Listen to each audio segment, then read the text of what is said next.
snow across Shetland. But it'll be rain coming into the south by dawn. It could be quite heavy in places. Temperatures here holding up at 7 or 8 Celsius, whereas there will be a frost across northern Scotland, and where we've got showers that might just make things a little icy. But it's rain in the south, bringing a pretty wet start for Wales, the Midlands and southern England. Many people hitting the roads, of course, tomorrow, and that rain will steadily spread northwards into northern England and Northern Ireland by around lunchtime, by the end of the day into southern parts of Scotland. Much of Scotland, though, will still be dry. A few showers in the far north where it will be cold.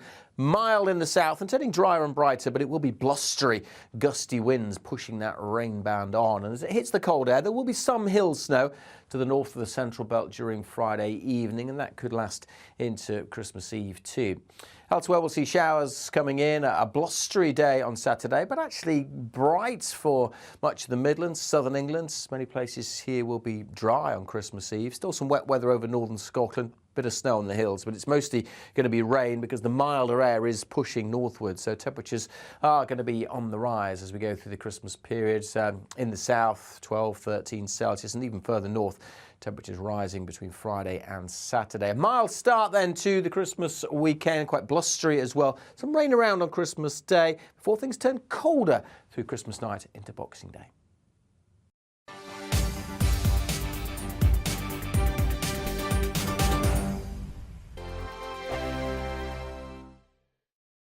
Monday to Thursday, 9 p.m. till 11 p.m. Join me, Dan Wootton. I'll bring you the sharpest takes and hottest debates. Do you not believe in prisons? I don't believe in prisons. I'm completely stunned. I guarantee you there'll be no spin, no bias, no censorship. I actually was personally quite offended by it. And no reason to go to bed. So I guess they've always been quite woke. That's Dan Wootton tonight on TV, radio and online. Monday to Thursday from 9 p.m. till 11 p.m. on GB News. The People's Channel, Britain's news channel. Every morning from 6 o'clock, we'll wake you up with GB News Breakfast with all the stories you didn't know from the night before. So whether it's serious news, entertainment, or your own views from all over our great nation, we're here to kick off your day with a smile. The national media should be reflecting and reporting what's happening here. You will notice the northwestern accents. Whether you're with us on TV, radio, or online, every morning, it's breakfast from 6 a.m. Hope you can join us. Join me every Sunday at 6 p.m. for Gloria Meets. In exclusive interviews, I'll be finding out who our politicians really are and what they really think. It's something that you would never want anyone to suffer. I didn't know what channels there were. I didn't think I'd be believed. I must have weighed about 7 stone and I'm 5'8". My instincts was to sort of cover this up. I mean, clearly that was a mistake. Join me every Sunday at 6 p.m. on GB News, the People's Channel, Britain's news channel. Hello there, it's Eamon Holmes here from Breakfast on GB News. We're not just on your television and your screens, you know. We're on DAB plus digital radio, so you can listen to your favourite shows on the move. If you've not yet listened to GB News Radio, it's very simple. We're on your radio player and TuneIn apps, on your smart speaker, phone or tablet, or online at gbnews.uk. Take us with you wherever you go. GB News Radio. You never have to miss a moment of the People's Channel. My name's Tom Harwood and join me 9:30 a.m. every weekday for The Briefing, your one-stop shop for everything you need to know about what's going on in politics today. I wonder if this is a deal that might need to be like the biscuits in this factory, twice baked. Is there not an opportunity here to win out against the extremes? Tom Harwood, GB News. What are you going to do about it? Things should have been done differently, and they certainly are being done differently. Don't miss it. The Briefing with me, Tom Harwood, 9:30 Monday to Friday on GB News. Hello, I'm Simon Evans. Join me on GB News for Headliners at 11 p.m, where I'll be joined by two of the country's top comedians as we take a look at tomorrow's newspapers tonight. If it's a big story, we'll be covering it, I guarantee, but we'll also have some fun along the way. That's GB News Headliners at 11 p.m. We won't put you to sleep, unlike some of the other paper review shows out there. So join us, 11 p.m, 7 nights a week.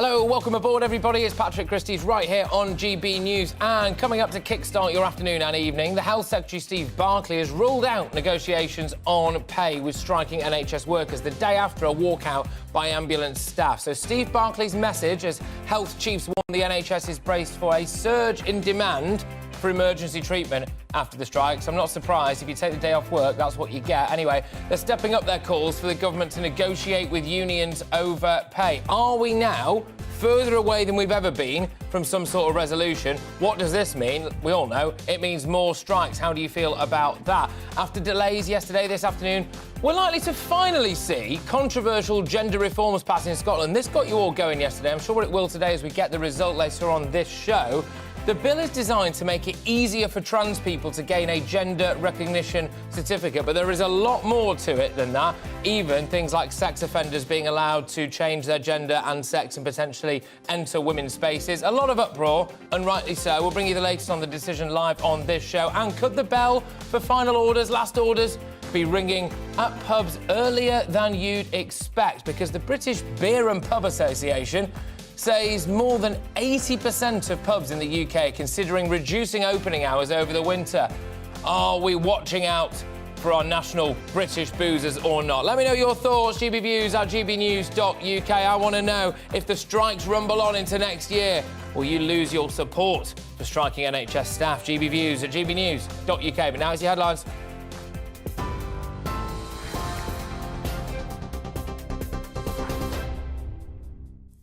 Good afternoon, it's 2 minutes past 3. I'm Rhiannon Jones in the GB newsroom. The health service is still facing extreme pressure. That's despite the highest level of alerts being stood down across many trusts. It follows 2 days of strikes hitting the NHS in England and Wales. The incident status at South Central Ambulance Service is still at critical, which means services can't be provided as normal and patients may face harm. More industrial action could be on the cards after the Health Secretary's ruled out any new discussion on pay for staff. Rail fares in England will rise by nearly 6% in March. The government set a cap of 5.9%, a level well below inflation, with the Transport Secretary saying the intervention will help reduce the impact on passengers. It comes as rail workers get ready for more strike action, with RMT members in Scotland walking out on Christmas Eve until Tuesday morning. Air travel's also set to be affected, with around 250,000 passengers being warned of delays as Border Force staff strike from tomorrow. Travel expert Simon Calder says the situation won't improve anytime soon. I'm afraid if you're on the rails, possibly even in the skies, then you could face serious problems. I've never seen the trains in such disarray. There is not going to be any improvement, can you believe, until the 9th of January.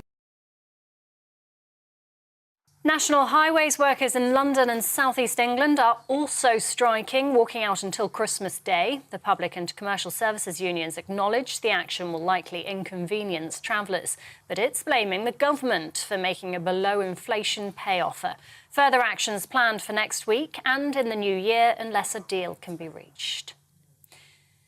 The Chancellor is being urged to introduce a pump pricing watchdog to crack down on profiteering retailers. In an open letter to Jeremy Hunt, MPs warn a fall in wholesale petrol and diesel prices isn't being passed on to motorists. It comes as the RAC announced the average price of a litre of petrol is currently around 153 pence. That's 7p more than this time last year, while diesel's up 27 pence at 176p. The MPs say Howard Cox, founder of Fair Fuel UK, should be the new Pump Watch Commissioner. Well, he told GB News retailers are taking advantage of drivers. Supermarkets buy direct from the refinery. They don't buy through the wholesaler and that sort of thing. So they're making huge profits on drivers. And that 15 to 20p equates to something like £7 to £10 per driver. Every time a driver comes into a forecourt, the retailer is wringing his hands in delight that, oh, here's another £10 worth of profit. And in some breaking news, the Scottish Parliament has passed a controversial gender reform bill. 86% voted in favour, while 39% of MSPs voted against the law. The bill will reduce the time legally needed for applicants to live as their acquired gender from 2 years to 3 months. It'll also lower the minimum age to 16. A murder investigation is underway after one of 3 people stabbed in Birmingham died from their injuries. 2 men and a woman were attacked in the Handsworth area in the early hours of this morning. A 24-year-old man has been arrested on suspicion of murder and attempted murder. The Prime Minister has appointed a new ethics advisor. The chairman of Historic England, Sir Laurie Magnus, will replace Lord Geidt, who quit under Boris Johnson in June. His job will be to advise Mr Sunak on whether ministers are obeying their Code of Conduct rulebook. And a record crowd gathered at Stonehenge this morning to celebrate the winter solstice.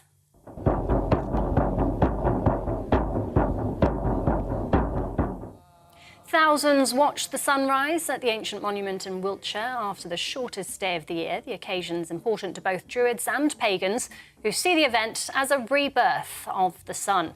English Heritage was forced, though, to put out a request urging people to stay away after unprecedented numbers turned out. This is GB News. We'll bring you more as it happens. Now, though, it's back to Patrick.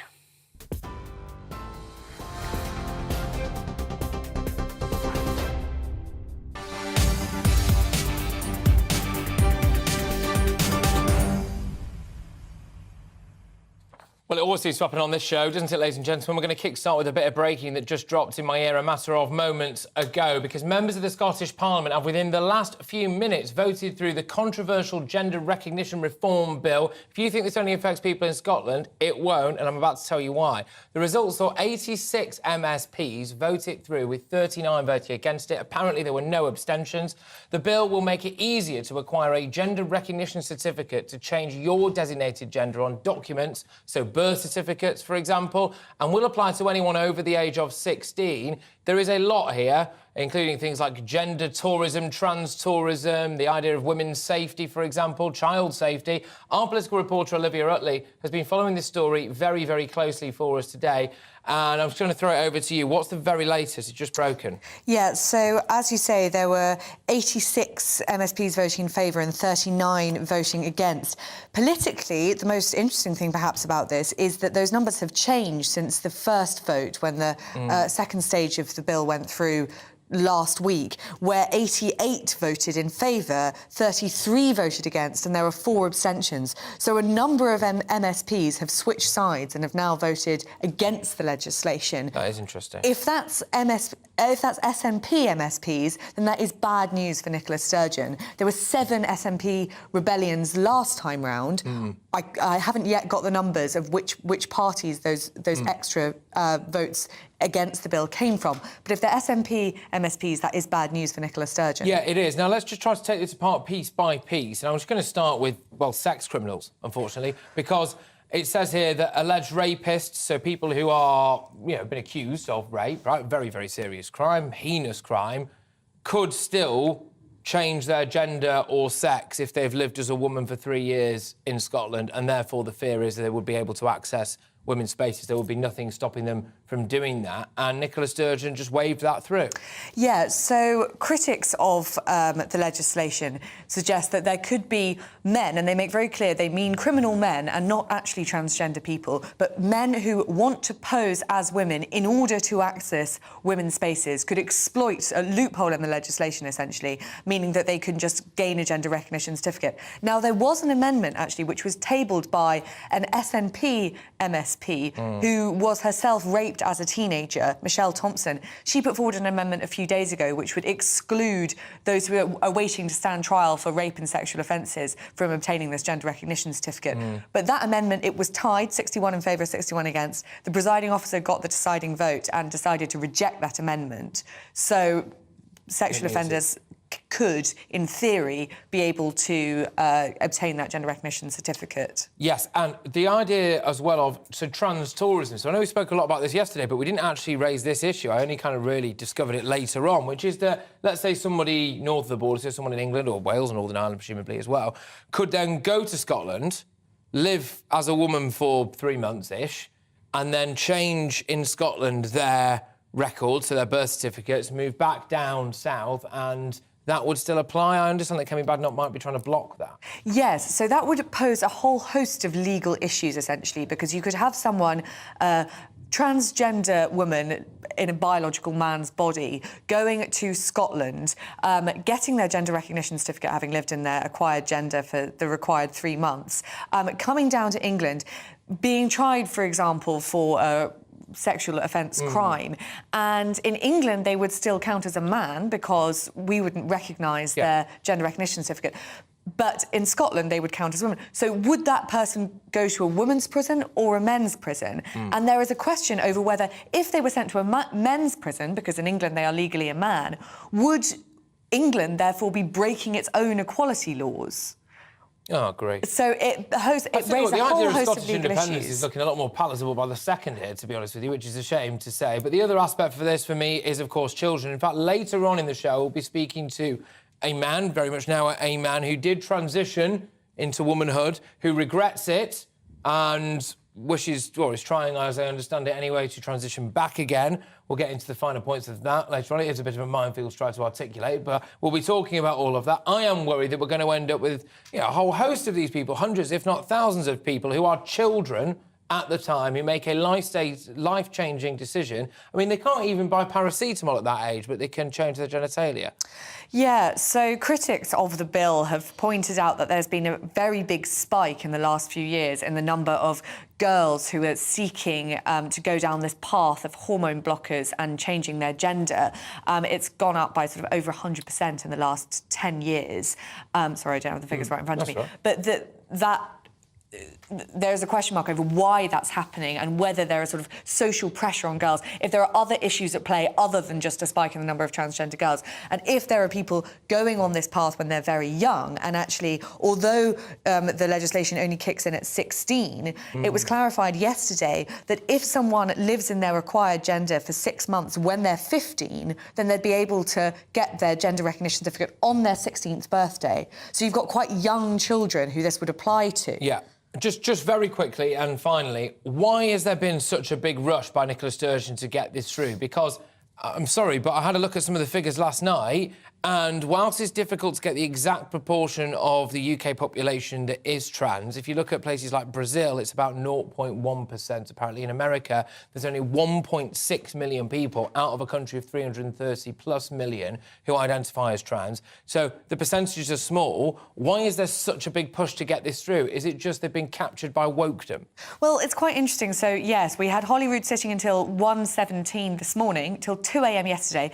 Really, this bill is being gone at an incredible an emergency pace. measure. Like an emergency measure. SNP MSPs would argue that they just want to get this legislation passed because trans people in Scotland, they would argue, have been their mental health has been suffering by them being unable to live in their required gender. Critics of the bill have argued that it's actually politically expedient for Nicola Sturgeon to get through this bill ASAP because one of her close allies and friends, and someone who's very well respected in the SNP and tipped to be a next leader, Kate Forbes, is against the Gender Recognition Act. She's worried about the effects it would have on women's rights. Nicola Sturgeon essentially probably doesn't want her there. That's the theory. Conveniently, at the moment, she's on maternity leave, but she's due to come back in January. Ironically, so there's a question mark. using something that's very much a woman's issue. Actually. Yes. OK, Olivia, thank you very much. I'll be speaking to you very shortly, I imagine, about all of this. Olivia Utley there, our political reporter. Right, well, that was a bit of breaking just to kickstart the show, ladies and gents. We'll be returning to that throughout the show. And if you think it just affects people in Scotland, it doesn't. It affects all of us. But the Health Secretary, she's moving on now, has ruled out negotiations on pay with striking NHS workers the day after a walkout by ambulance staff. So he said, no, I'm not going to sit down and negotiate pay with you. The Royal College of Nursing had given Steve Barclay until midnight tonight to enter into talks with them before any more strike action is announced. So that's a threat. They're saying, if you don't talk to us about pay, we're going to announce a fresh wave of strikes. That, as we can all know, will probably be in the new year. But it looks like the government has said no. So this news will come as a blow to health trusts as the NHS Confederation warns the NHS can't cope if industrial action continues. In Scotland, the Health Secretary there is set to meet union leaders after the latest pay offer was rejected. We're going to go live now to Ellie Costello, who is our reporter, outside St Thomas's Hospital in London, to whiz you through the latest there then. So it doesn't look like they're going to get anywhere with the pay offer then, Ellie. It certainly doesn't look that way today, Patrick, and it couldn't come at a worse time. There's new figures out in the past hour or so that says the number of patients that are in hospital with flu in England has skyrocketed, up 67% in a week. And the number presenting with Strep A is driving near record demand for NHS 111 services. I was actually just speaking to someone here outside St Thomas's Hospital who rang NHS 111 2 days ago on Tuesday evening. She has yet to receive the call back that she was promised. And that is the reality. That is the context that we are in, Patrick. This is a health service that is already on its knees without even talking about industrial action. But what we're seeing here on the ground today in St Thomas's Hospital is a queue outside the door of A&E. And I've spoken to people here who wanted to come to accident and emergency on Tuesday, but they decided to wait out. They knew that there was strike action going on, either with the nurses or with ambulance drivers, and they presented themselves to accident and emergency today. And there is that warning that there is going to be increased pressure on NHS services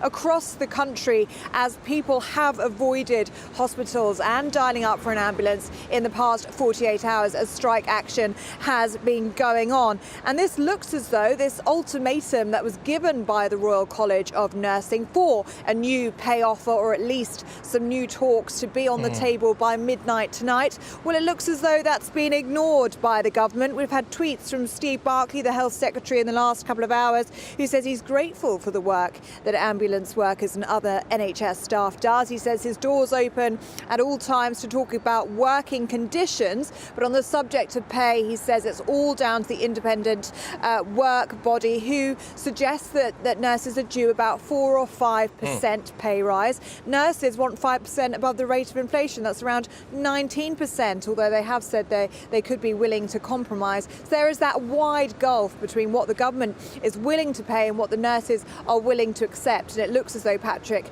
that's not going to come to any resolution today. No, absolutely not. Ellie, thank you very, very much. Ellie Costello there is outside St Thomas's in London. And it's on this issue, ladies and gentlemen, that I want to take a bit of a deep dive in, because I think many people were thinking, probably people who were striking the NHS yesterday, ambulance workers, etc., that actually maybe their strike action would kick-start Steve Barclay, get him into gear and get him round a table to discuss pay. And actually the opposite has happened. Steve Barclay has said, no, I'm standing firm on this. The independent pay body has said you deserve a pay rise of around 4%. That's what we're offering you. If that's not good enough, you can swivel. And then if you look north of the border in Scotland, and this is where it does get interesting, actually, because they were offered, apparently, this is according to reports, NHS staff up in Scotland were offered an 11.3% pay rise for the lowest staff and an average pay increase across the board of 7.5%. So near double what the independent body said. Well, a whopping 82% of nursing staff up there in Scotland rejected that. So there was an offer there rejected by nursing staff of an, on average, 7.5% pay rise, which I think a lot of people, when they let that sink in, they think, well, if people are dying and the backlog is continuing, and we're seeing now already reports, shock horror, people in the NHS take a day off and caseload backs up, operations cancelled, etc. If they are rejecting a 7.5% pay offer, does that public support for the strike start to drop? I don't know. You tell me. gbviews@gbnews.uk. But are we actually now further away from a resolution than we've ever been? And more worryingly, what's the long-term impact on patients? Gregor Gall is a professor of industrial relations at Glasgow University. Thank you very, very much. And very appropriate, actually, considering I've just read out the example of the Scottish nurses there. So are we further away than a deal ever? Because it looks as though the nurses' union is sticking, well, as far as we can tell, is basically sticking with the 19%, and the government is saying, no, you can have 4%, and we haven't heard any compromise for about 2 weeks now. Yes, it's very, very likely that there will be more strike action announced by the likes of the Royal College of Nurses. And what's likely to happen is that they will give the 2 week statutory notice that they're obliged to, and then there will be more one-day strikes, or certainly 12-hour strikes as they have been so far. I think the reason why this dispute is going the way it is because it's not a normal industrial dispute. And what I mean by that is that the present Conservative government, which is very much in a weak position in general political terms, it's very much behind in the polls, it sees that one of the only ways to regain public support is by trying to whip up an anti-union line, and it's doing this with the Royal College of Nurses. So I think that any normal government in a normal political situation would be willing to compromise and negotiate. Could I just counter that quickly? Can I just add one point? It's interesting that when the former head of the pay review body said that the 4% offer was calculated at the beginning of 2022, and since then inflation has very much risen. Yeah. Even the government dismissed that, and they haven't made any firm pledges about what might happen next year. So that again would suggest that they are playing a political game here. Well, yeah, politicians playing a political game. I mean, a lot of people might argue that nurses' unions, and indeed, dare I say it, the nurses are playing roulette with people's lives there. There's very much two sides to it. And I would slightly counter what you've said there by looking at this now. Following negotiations with Scottish Health Secretary Humza Yousaf and the intervention of First Minister Nicola Sturgeon, the deal offered pay rises ranging from £2,200 a year to £2,750 a year. So the lowest paid staff would get an 11.3% pay rise, an average increase of 7.5%. And that was basically given two fingers by the Royal College of Nursing. So it's not down to the Tories, really, is it? It looks like they don't really want to negotiate with anyone. Well, no, it's not entirely. Clearly, they are sticking to their demand, which is 5% above inflation. The situation in Scotland is a little more complex than you've made it out to be, because other unions, including Unison, which is the other major nursing union, have accepted that pay offer from the Scottish Government. It's the Royal College of Nurses and the Royal College of Midwives, those two unions which have rejected it. And it's not clear where that dispute will go now that some unions have accepted the pay offer and some unions haven't.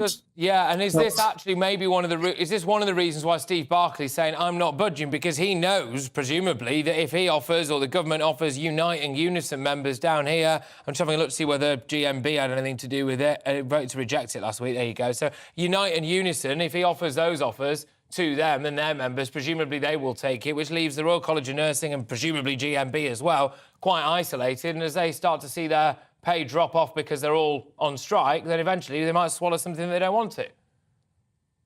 I wouldn't think that's likely, because in England, Unison and Unite are a relatively small number of members compared to the Royal College of Nurses. So I think that would count against them.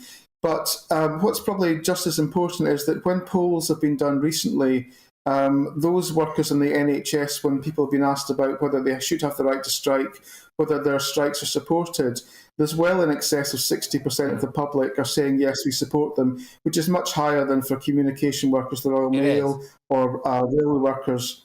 So I think the government is playing quite a high-risk game here. Yeah, look, you're absolutely spot on in terms of those. The figures, I'm just trying to recall from yesterday, 63% in favour of ambulance strikes and 65% in space of nurses. And that figure for rail workers, as far as I remember off the top of my head, was 44%. So a massive gulp there. And that figure has dropped. So there you go. I just can't help but wonder if this does rumble on into the new year, whether or not those figures will change. Hopefully we don't have to find out when it comes to all of this. But there we go. Look, thank you very, very much. Great to have you on the show, I must say. Hopefully we'll speak to you again soon. Fingers crossed, though, when something's been resolved. That'd be nice, wouldn't it? I can't wait for all this to be over as much as anyone else. Gregor, thank you very much. Gregor there, who is a Professor of Industrial Relations at Glasgow University. Right, OK, so that's kind of the latest of where we're at. Apparently, unless Steve Barclay does meet with nurses and Royal College of Nursing before midnight tonight, which he's not going to do, then we're going to find out about a load more strikes in the new year. How do you feel about all of this? GBViews at gbnews.uk. It would appear that even the Royal College of Nursing would reject, if Scotland's anything to go by, an 11.3% pay rise for the lowest paid staff and an average increase of 7.5% for, well, average. Most people. Right, there you go. So actually, would you be dead against that if that was rejected? GBViews at gbnews.uk. King Charles, though, has rejected himself proposals for a pound-slashing coronation in favour of a showcase event. With all the pomp and glory, he's gone, you know what, I'm the king, I do what I want. He wants to use the event to showcase the best of the UK. We'll have the latest with our royal reporter, Cameron Walker, and that is coming next. I'll be back in a tick.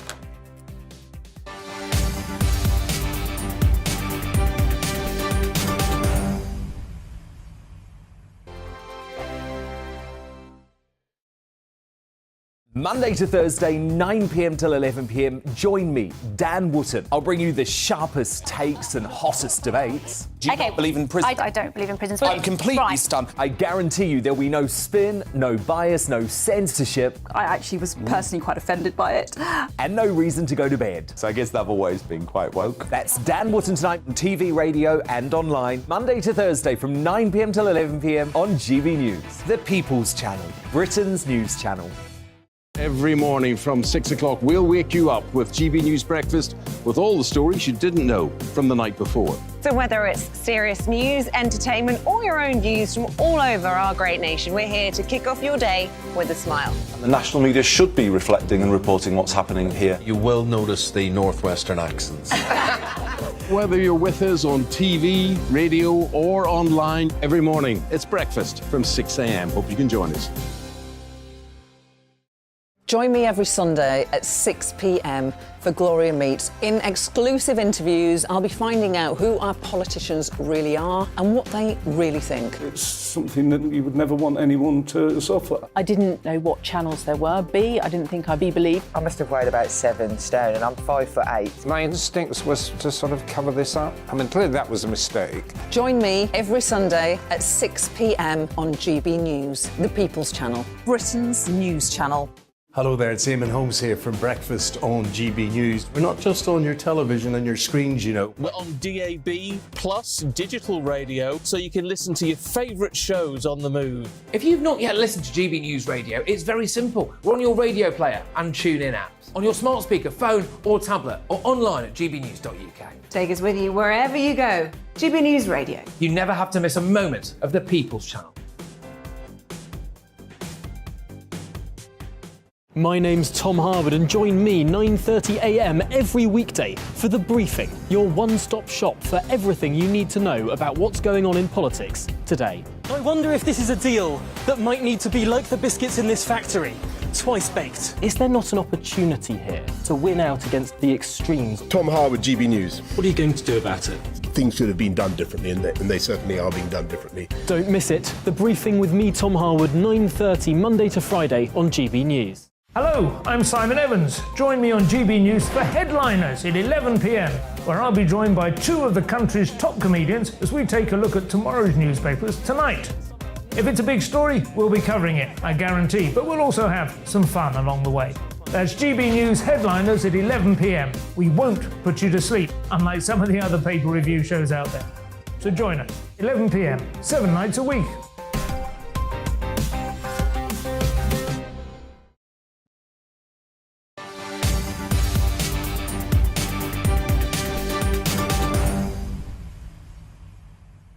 I don't know about you, but I'm sick and tired of these strikes, so I thought I'd move it on a little bit and talk about something royal. That's right, because new details have been released for King Charles's first Trooping the Colour parade, due to take place in June next year. The Sovereign will receive the birthday salute, as well as other members of the royal family being given new roles ahead of the event.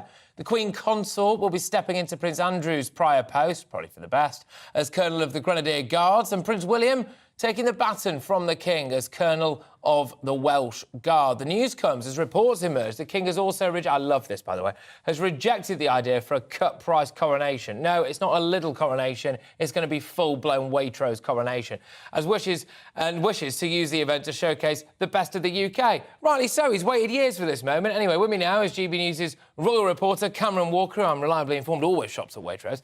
Cameron, let's start with Trooping the Colour. Trooping the Colour, well, it's a royal reshuffle when it comes to military appointments for the royal family. Let's start with the Queen Consort. She is becoming Colonel of the Grenadier Guards. It's a role previously held by Prince Andrew, and he was stripped of that role back in January following his out-of-court settlement in that civil sexual assault case against him, which he denies, but clearly it tarnished his reputation. The Princess of Wales, her first military appointment as well. She is becoming Colonel of the Irish Guards, taking over from her husband, Prince William, who has been kind of semi-promoted to the Colonel of the Welsh Guards, because he is, of course, Prince of Wales. And the King is Colonel-in-Chief of all of them, all of the household division. So we're going to get a big military display of pomp and ceremony, everything we saw at the Queen's Platinum Jubilee display. The King will be on horseback, so will the Prince of Wales, the Princess of Wales, and the Queen Consorts will be in carriages, and we'll all be watching the fly past from the Buckingham Palace balcony. Wow, fantastic stuff. OK, so a lot of pomp and ceremony there. And there was talk initially about there being a cut-price coronation as well, because we're all in the middle of a cost of living crisis and, you know, we've all got to make sure we cut our cloth. But King Charles has just gone, no, not doing that. Spend the budget, lads. Yeah, there's lots of different reports on this. I think, from my take on it, it's going to be much shorter than Queen Elizabeth II's in 1953, because hers was 3 hours long, which by today's standards is perhaps slightly too long. So a lot of the stuff which is seen as outdated is being taken out, as we understand it. But we understand the royal household, who is taking the lead on the planning on this, by the way, despite various cabinet ministers talking about it a few days ago, where they said they want to showcase the best of that Britain has to offer. Yeah. It's very much going to be, Patrick, pomp, ceremony, everything that Britain stands for, really. It's going to clearly be on the global stage. We're going to have St Edward's crown. That's been taken from the Tower of London already to be resized, reshaped for the King's head. So we're still going to get the crowns, we're still going to get the orb, the sceptre, Westminster Abbey, all the military parades and precision that you would expect from a coronation. So, but we do know that Charles is very much aware of the cost of living crisis, and I understand he wants to reflect modern Britain within this coronation service, but in terms of a cut-price coronation, I doubt it. No, and I think rightly so as well. We've got rid of £1 shop royal. We might as well keep the best of us in there. Cameron, thank you very much. Cameron Walker there, GB News is royal reporter. You are with me, Patrick Christys. I've got loads coming your way.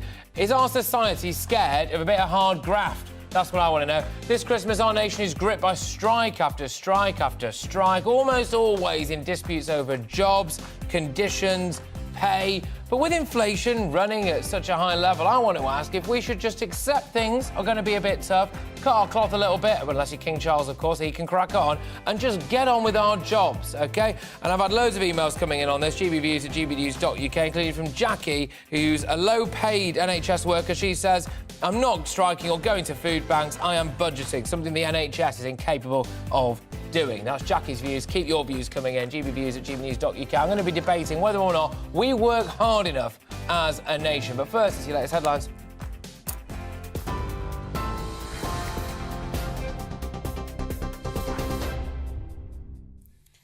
Good afternoon. It's 3:32. I'm Rhiannon Jones in the GB newsroom. In the past half hour, the Scottish Parliament has passed a controversial gender reform bill. Gender Recognition Reform Scotland Bill is passed.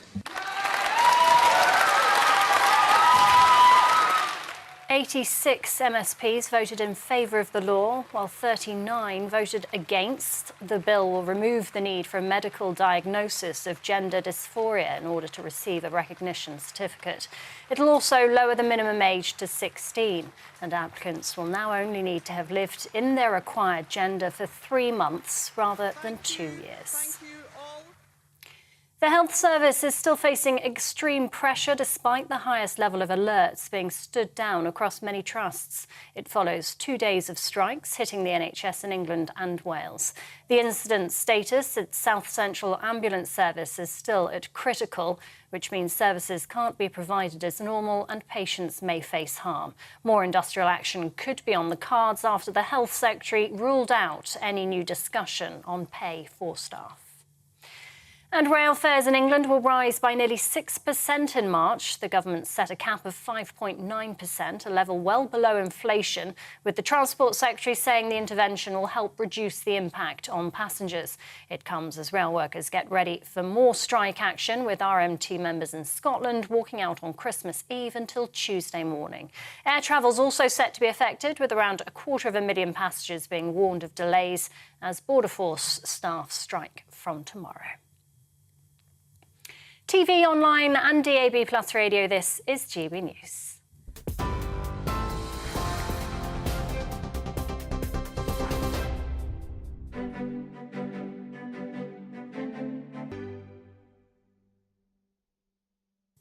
Here's a quick snapshot of today's markets. The pound will buy you $1.2019 and €1.1348. The price of gold is £1,494.85 per ounce, and the FTSE 100's at 7,477 points.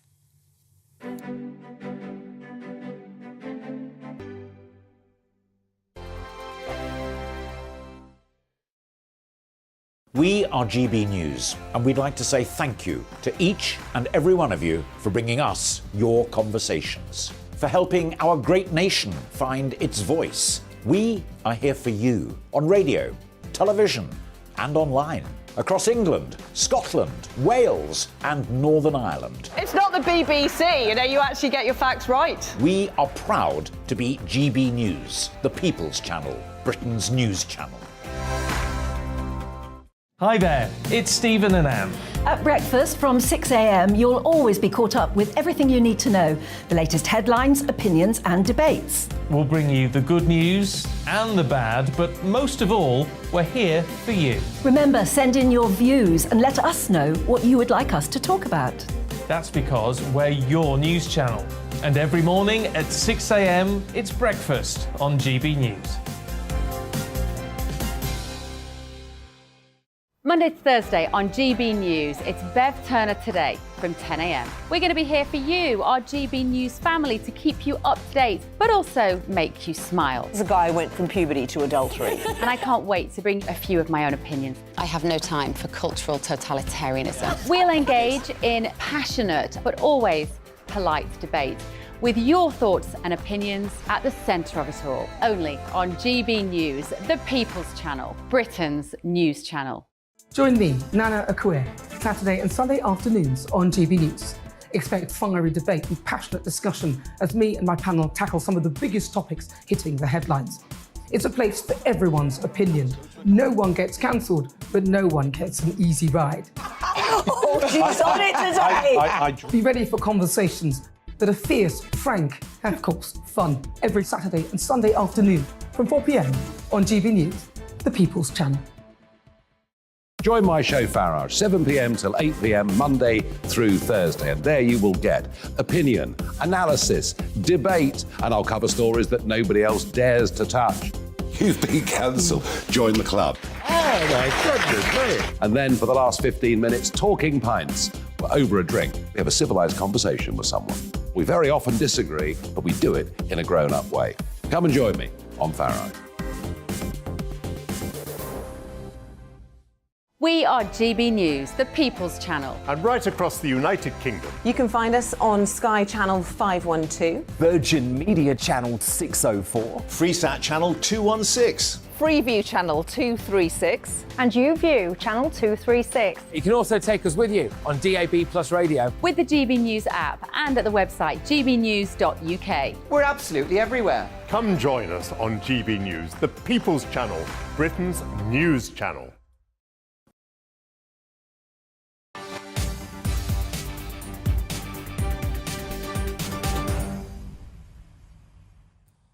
Right, OK, so the Royal College of Nursing had given Steve Barclay until midnight tonight to enter talks before any more strike action is announced. Some would say that's a little bit bully boy tactics, but there we go. But it looks like the government have other ideas. Nurses have not been the only ones striking, though. We've had rail workers, postal workers, talks of teachers striking. Driving examiners went on strike, although did anyone notice, is the real question. It's almost easier to ask who isn't striking. But it does beg the question. Are we just afraid of a bit of hard graft in this country now? Joining me to discuss this is Lord Karan Bilamoria and founder of the Cobra Beer. Oh, he is founder of the Cobra Beer, there you go. And also Vice President of the CBI and political commentator and former Lib Dem spin doctor, which sounds very sinister, is Joe Phillips. Thank you very much. Joe, I'll start with you. When you look at everything in the round and you see how many different people from how many different sectors are on strike, it leads me to wonder whether or not we're a bit lazy. I think if you said that to a paramedic or a nurse or a teacher, you would probably be close to getting a slap round the face. And frankly, Patrick, I'd say deservedly so. I can't think of anybody who works harder than anybody in the health industry. And these are people on the front line. And part of the problem is, as we know, the complete lack of staffing, the number of vacancies, the number of people leaving, which means that those who are left, and they really are on the front line, are working longer shifts, extra shifts, they're having to take on more duties, deal with more patients. Can you squeeze another one in? Ambulance crews can't get the patients off their ambulances and into hospital. The National Health Service is in crisis, and that's a much longer and different discussion. But the idea that people are not working hard, of these people that are on strike, is absolutely nonsense. OK, all right, fair enough. You said that I might get a slap in the face for saying that. I tell you what, really desperately ill patients are getting a slap in the face, though, Joe, aren't they, in Scotland, after nurses there turned down an 11.3% pay rise and an average pay increase of 7.5%. But it's not just nurses that I'm talking about, Joe, as you well know. I'm going to lob it over now to Karen. Lord Karen, do you think that there is a little bit of a crisis in this country with people across the board not necessarily putting their shoulders to the wheel? People have suffered so much now for coming on to 3 years. We've had a pandemic for 2 years, then the sad war in Ukraine. There's just one challenge after another for businesses, for consumers, and for people working. It's been really, really tough. And we've got the situation of stagflation. Stagflation is one of the worst things to deal with as an economy when you have no growth or a recession. We may even be in a recession, and you have really high inflation. Dealing with each one of those is a challenge. Dealing with both of them is really difficult. And if you have a wage spiral inflation where wages keep going up, then it just fuels inflation more. So there's got to be a balance. And when it comes to nurses, I've always said, well below this, years ago, that nurses are one of the most underpaid professions in our country. They work so hard, they do such amazing work, they get paid nowhere near as enough as they deserve to be paid. So that's the starting point. I always have felt nurses need to get paid more at any time.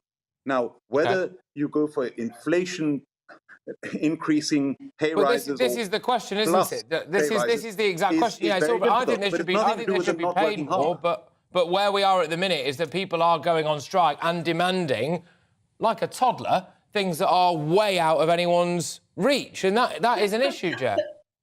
But Patrick, it's nothing to do with foods has gone up by 16.5%. What has? Year. So that's bread and cereals, for staple everyone. foods, cheap foods.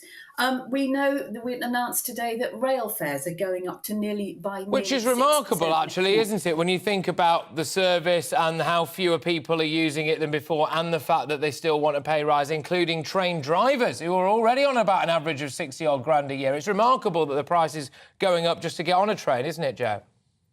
Well, it is remarkable, but people, if you're a nurse or let's say you're a care worker, for instance, who are not striking. £10 an hour, average £10. You work a 40-hour week. Well, you can do the maths. If out of what you get, £1,600 a week, you're paying probably £900 in rent, let's say, then you've got council tax and electricity and gas bills and anything else. If you're having to run a car in order to get to your clients in their own homes, for which you get paid 25 pence a mile. You can't keep trimming the fat. And the caller, or the Jackie, I think it was, who said she budgets. Well, you can only budget so far, but when there is nothing left to cut, people can't manage. OK, I'll throw it back over to you, Karen. I think more generally, I'm worried about the state of the younger generation. I think people spend a lot of time on Instagram and TikTok. I think people have perfect lives. And actually, I can't help but feel as though we have a society at the moment where people work to their wage and not beyond it. And if you want to get on in life, you've got to try and work a little bit harder, haven't you? Well, I don't think that this is an argument or debate about people working hard enough. The people I work with, whether it's in Cobra Beer, the people I work with at the CBI, the people I work with in Parliament, in the households, they work really, really hard. I don't think this is about that. I think this is about people genuinely struggling. During the pandemic, the government spent £400 billion saving jobs, saving the economy, saving businesses. Now, that help is no longer there. There's a little bit of help for businesses with energy prices. There's help for consumers with energy, but it goes way beyond that, because the war in Ukraine has not only fueled inflation and energy, the knock-on effect of that is, you've just heard from Joe, is food prices go up, cost of living goes up. People are struggling. Businesses in the hospitality industry, they got VAT relief, if you remember, during the pandemic. there's no longer that help. Okay. There's rates relief that's needed. So businesses do need help. And as I keep saying, the pandemic may be over, but the crisis is not over. We're in a terrible crisis at the moment. Well, and the we are. And businesses need to work together. Yeah, look, absolutely. And Joe, I mean, it's a real shame that some people from some political parties as well were bang in favour of harder lockdowns. Other people were saying this is going to cost us in the long run. People are going to have to pay through the nose for this, future generations. And still, a load of people from a load of political parties were banging the drum to shackle us and chain us to Chris Whitty's radiator, and therefore we were all now in economic peril. Joe, you painted a picture there about a wider picture of people who are struggling. Is it not the nurse's duty to accept a reasonable pay offer and not be so selfish, so that other people can get a pay offer as well? Isn't it the government's duty? Good. I'm glad you said that. Joe, I'm glad you've said that, actually, because, actually, in real terms, since 2010, the NHS has had a 39% funding increase. So should people not be protesting against the management? No, but Patrick, that's money going into the NHS. But it could be better spent. Yeah, but Joe, but they're striking over pay. How many Joe, hospitals? I mean, you know, Joe, you know they're striking. No, I know. To build 40 new hospitals. Joe, well, unless you've got the I know staff you used to work as a spin doctor, right? And it's shining through, because at the start of this conversation, it wasn't just about pay, was it? It was about conditions as well, and that was supposedly equally as important. But now you managed to turn it all about pay.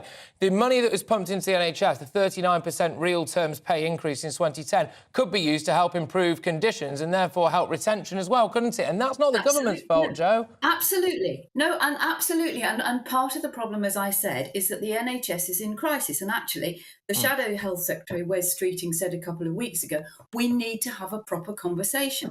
And one of the conversations which has been taking place over the last 20 years to no conclusion is how you deal with social care, because that's part of the problem with people not being able to get beds in hospitals. But it's also, I mean, as Lord Billimoria said, you know, the government did step in and help a lot of businesses that had to close. But the nurses, the post office workers, the shop workers, the drivers, the bin collectors, and those people carried on working. So we can't expect those people to pay their bills and feed their kids by somebody standing outside banging a saucepan with a wooden spoon on a Thursday. No, absolutely not. And I'll give the final word very quickly, though, to Lord Billimoria. I am aware, of course, you're the founder of Cobra Beer, vice president of the CBI. If you had staff that came to you now, it's not in the public sector, he came to you and said, I need a pay rise in line with inflation, otherwise we all walk out, would you give it to him? Well, my staff would never behave like that. I really try and treat it as one big family and would never come to that. But let me just say this. The NHS, we as a country, as a proportion of GDP, the amount that we spend on the NHS, there are other countries that spend an equivalent amount on GDP and have a far better outcome than we do. The NHS, even Wes Streeting, the Shadow Health Secretary, who I think is a really capable individual, has said it needs reform. We need to look at this very, very seriously.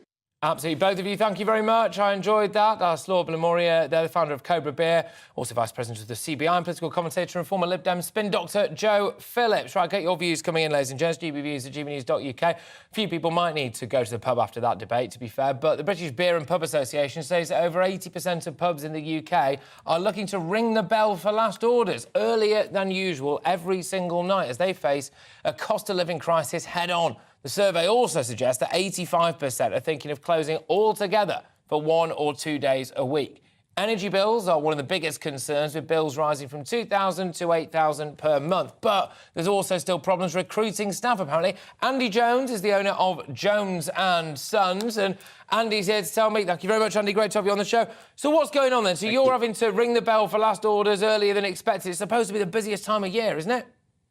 Well, so the past couple of weeks has been very busy for us. I'm a restaurant here in East London, and we've had a very good December thus far. However, how Christmas falls this year, we are closing this evening, and we won't be back open until New Year's Eve. And that's for a few reasons.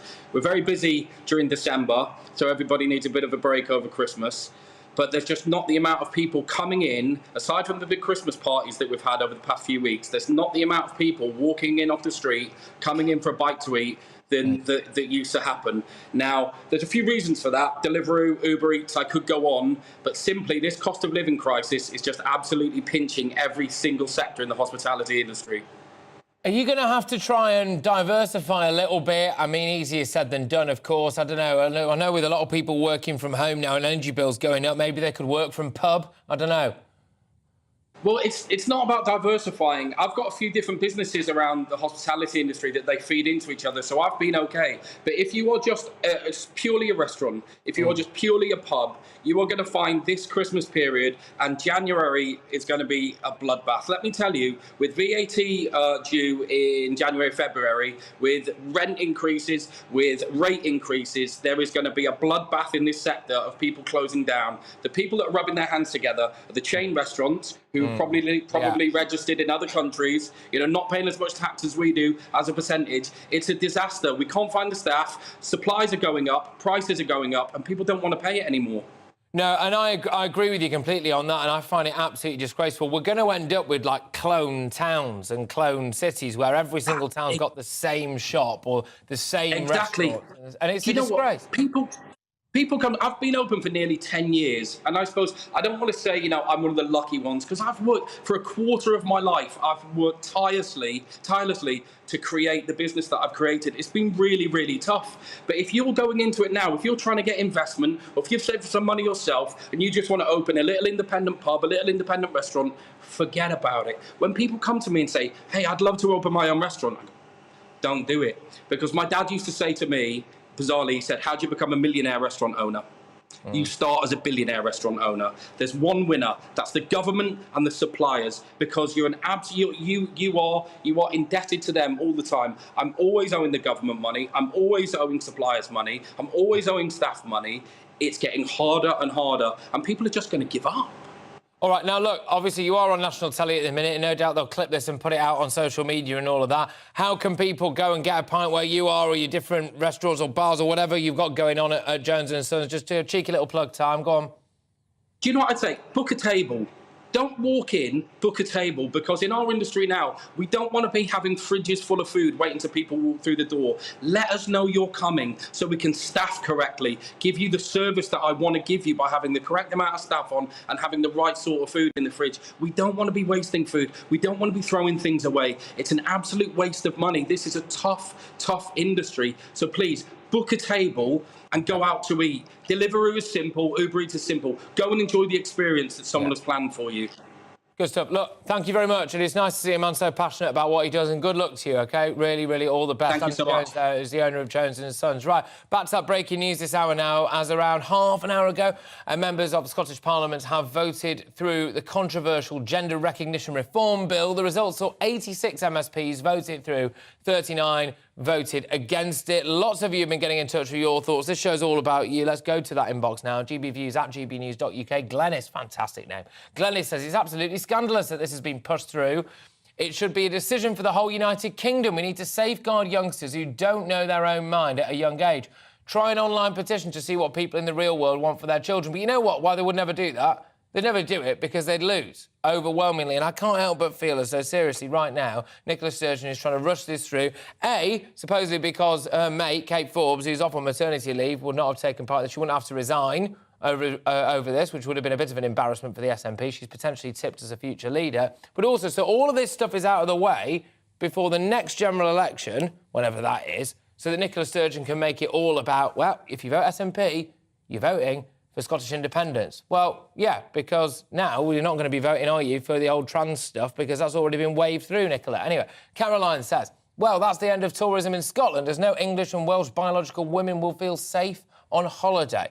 Perhaps now is the time for the English, Welsh and Northern Irish to ask for a referendum breaking away from Scotland. And I think that case, very unfortunately, because I don't want to see Scotland leave, is almost making itself, Caroline, isn't it? If you walk into Scotland now as a woman and walk into a female toilet, or you want to get changed at the swimming baths, or your child wants to get changed at the swimming baths, your daughter, and a bloke walks in with everything still intact, you can't say anything about that now, Caroline. Apparently you'd be a transphobe if you said anything about that. It's not really the way I want to live my life, to be perfectly honest with you. I don't know about you. GBViews at gbnews.uk, though. Keep those views coming in. You are with me, Patrick Christys, right here on GB News. And coming up, more as the Health Secretary says he will not negotiate with pay with the unions. A huge decision. Yeah, we've just spoken about it on the gender recognition in Scotland. And with 20 million trips expected on UK roads this Christmas, are we in for travel chaos? But right now, it's your weather.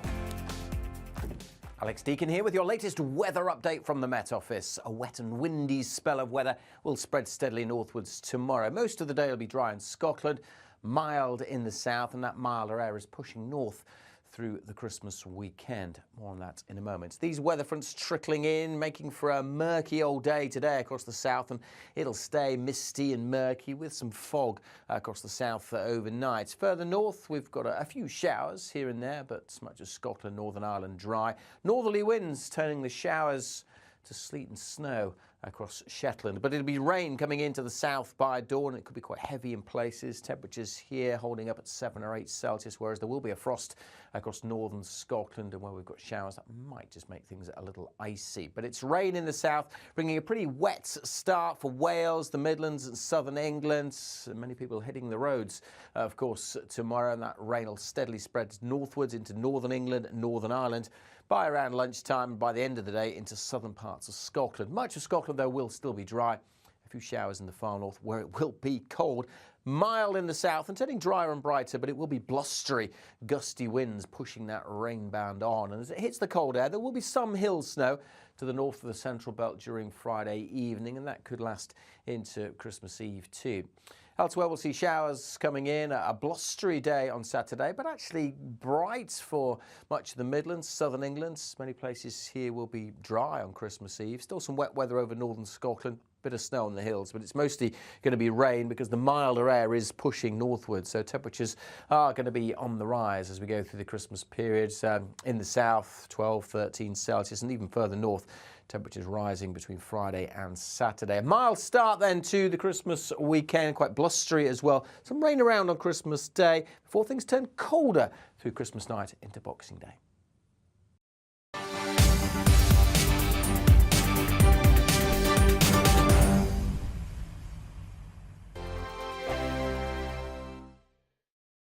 Monday to Thursday nights on GB News. At 6, it's Dubes & Co. 7 o'clock, Farage. At 8, join Mark Stein. And at 9, Dan Wootton Tonight, followed by Headliners. On TV, radio and online. This is GB News. Here on GB News Live, we'll be keeping you in the picture, finding out what's happening across the country and finding out why it matters to you. We'll have the facts fast with our team of reporters and specialist correspondents. Wherever it's happening, we'll be there from 12 noon on TV, radio and online. GB News, the People's Channel, Britain's news channel. Hello, I'm Michelle Dewberry, and you can join me every weekday 6 till 7 on Dubes & Co. Me and my panel will get stuck right into the day's events, and I can tell you, in fact, I can warn you, expect some robust debates, some strong opinions and perspectives from both sides of the fence. It's about you at home as well. I love to read out all of your comments, or at least as many as I can. So join me, Michelle Dewberry, Monday to Friday, 6 till 7 on Dubes & Co. We are GB News, the People's Channel. Why not take us home with you by visiting the GB News shop at gbnews.store. You'll find all the official merchandise, a really good present actually for yourself, your friends or your family. We ship across the UK mainland at no extra cost. GB News, the People's Channel. I'm Mark White. As GB News Home and Security Editor, I cover those key issues that are so important to you. Our authorities, our communities doing all they can to combat violent crime. With the public services under unbearable strain, why are we still failing to control our borders? Defence, the first priority of any government, has been continually hollowed out. Can we trust our politicians to protect the armed forces? Join me, Mark White, on GB News. We are GB News, right across the nation. You can get us on television, on radio, on digital. We're absolutely everywhere. Amazing! You see, amazing! You remind me of me in the European Parliament. But here's the most important bit. We are not part of the mainstream establishment. We think and speak just like you do. We are the People's Channel. Magnificent. That's really, really thoughtful. Come and join us on GB News, the People's News Channel.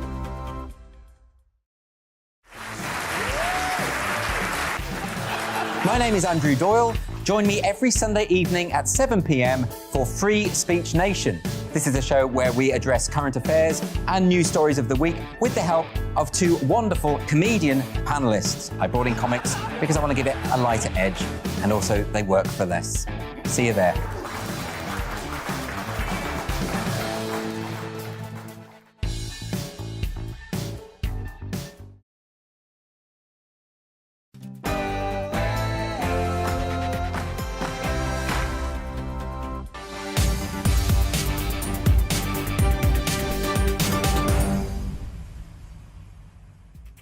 Welcome back, everybody. It's 4 o'clock. You're with me, Patrick Christys, on GB News. We're an hour in, and a guest has already threatened to slap me. You'll love to see it. Coming our way this hour, ambulance services across the country are warning NHS services are still under unprecedented pressure this winter. Well, they will be if they keep going on strike, won't they? As they continue to call for the Health Secretary to negotiate over pay to stop further strikes in the new year. But this afternoon, the Health Secretary, Steve Barclay, has ruled out negotiations. So, are we further away from a resolution than ever?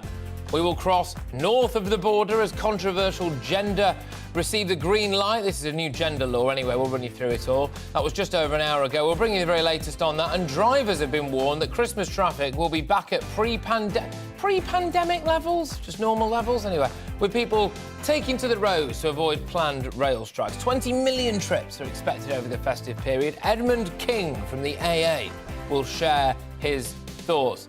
The king of the roads, some would say. Let me know your thoughts. Email me, gbviews@gbnews.uk. Keep those thoughts coming in on, frankly, pretty much everything. But before that, it's your latest news.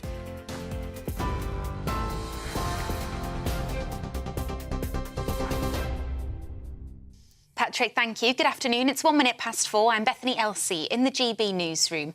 The Scottish Parliament has passed a controversial gender reform bill. Scotland bill is passed. 86 MSPs voted in favour of the law, while 39 voted against. The bill will remove the need for a medical diagnosis of gender dysphoria in order to receive a recognition certificate. It will also lower the minimum age to 16 and reduce the time legally needed for applicants to live as their acquired gender from 2 years to 3 months. The health service is still facing extreme pressure despite the highest level of alerts being stood down across many trusts. It follows 2 days of strike action hitting the NHS in England and Wales. The incident status at South Central Ambulance Service is still at critical, which means services can't be provided as normal and patients may face harm. More industrial action could be on the cards after the Health Secretary has ruled out any new discussion on pay for staff. Rail fares in England will rise by nearly 6% in March. The government set a cap of 5.9%, a level well below inflation, with the Transport Secretary saying the intervention will help reduce the impact on passengers. It comes as rail workers get ready for more strike action, with RMT members in Scotland walking out on Christmas Eve until Tuesday morning. Air travel is also set to be affected, with around 250,000 passengers being warned of delays as Border Force staff strike from tomorrow. Travel expert Simon Calder says the situation won't improve anytime soon. I'm afraid if you're on the rails, possibly even in the skies, then you could face serious problems. I've never seen the trains in such disarray. There is not going to be any improvement, can you believe, until the 9th of January. National Highways workers in London and South East England are also on strike until Christmas Day. The public and commercial services unions acknowledge the action will likely inconvenience travellers, but it's blaming the government for making a below-inflation pay offer. Further action is planned for next week and in the new year, unless a deal can be reached. The Chancellor is being urged to introduce a pump pricing watchdog to crack down on profiteering retailers. In an open letter to Jeremy Hunt, MPs warn a fall in wholesale petrol and diesel prices aren't being passed on to motorists. It comes as the RAC announced the average price of a litre of petrol is currently around 153 pence. That's 7p more than this time last year, while diesel is up 27 pence at 176. The MPs say Howard Cox Cox, the founder of Fair Fuel UK, should be the new Pump Watch Commissioner. He told GB News retailers are taking advantage of drivers. Supermarkets buy direct from the refinery. They don't buy through the wholesaler and that sort of thing. So they're making huge profits on drivers. And that 15 to 20p equates to something like £7 to £10 per driver. Every time a driver comes into a forecourt, the retailer is wringing his hands in delight that, here's another £10 worth of profit. A murder investigation is underway after one of 3 people stabbed in Birmingham died from their injuries. 2 men and a woman were attacked in the Handsworth area in the early hours of this morning. A 24-year-old man has been arrested on suspicion of murder and attempted murder. The Prime Minister has appointed a new ethics advisor. The chairman of Historic England, Sir Laurie Magnus, will replace Lord Geit, who quit under Boris Johnson in June. His job will be to advise Mr Sunak on whether ministers are obeying their Code of Conduct rulebook. And a record crowd gathered at Stonehenge this morning to celebrate the winter solstice.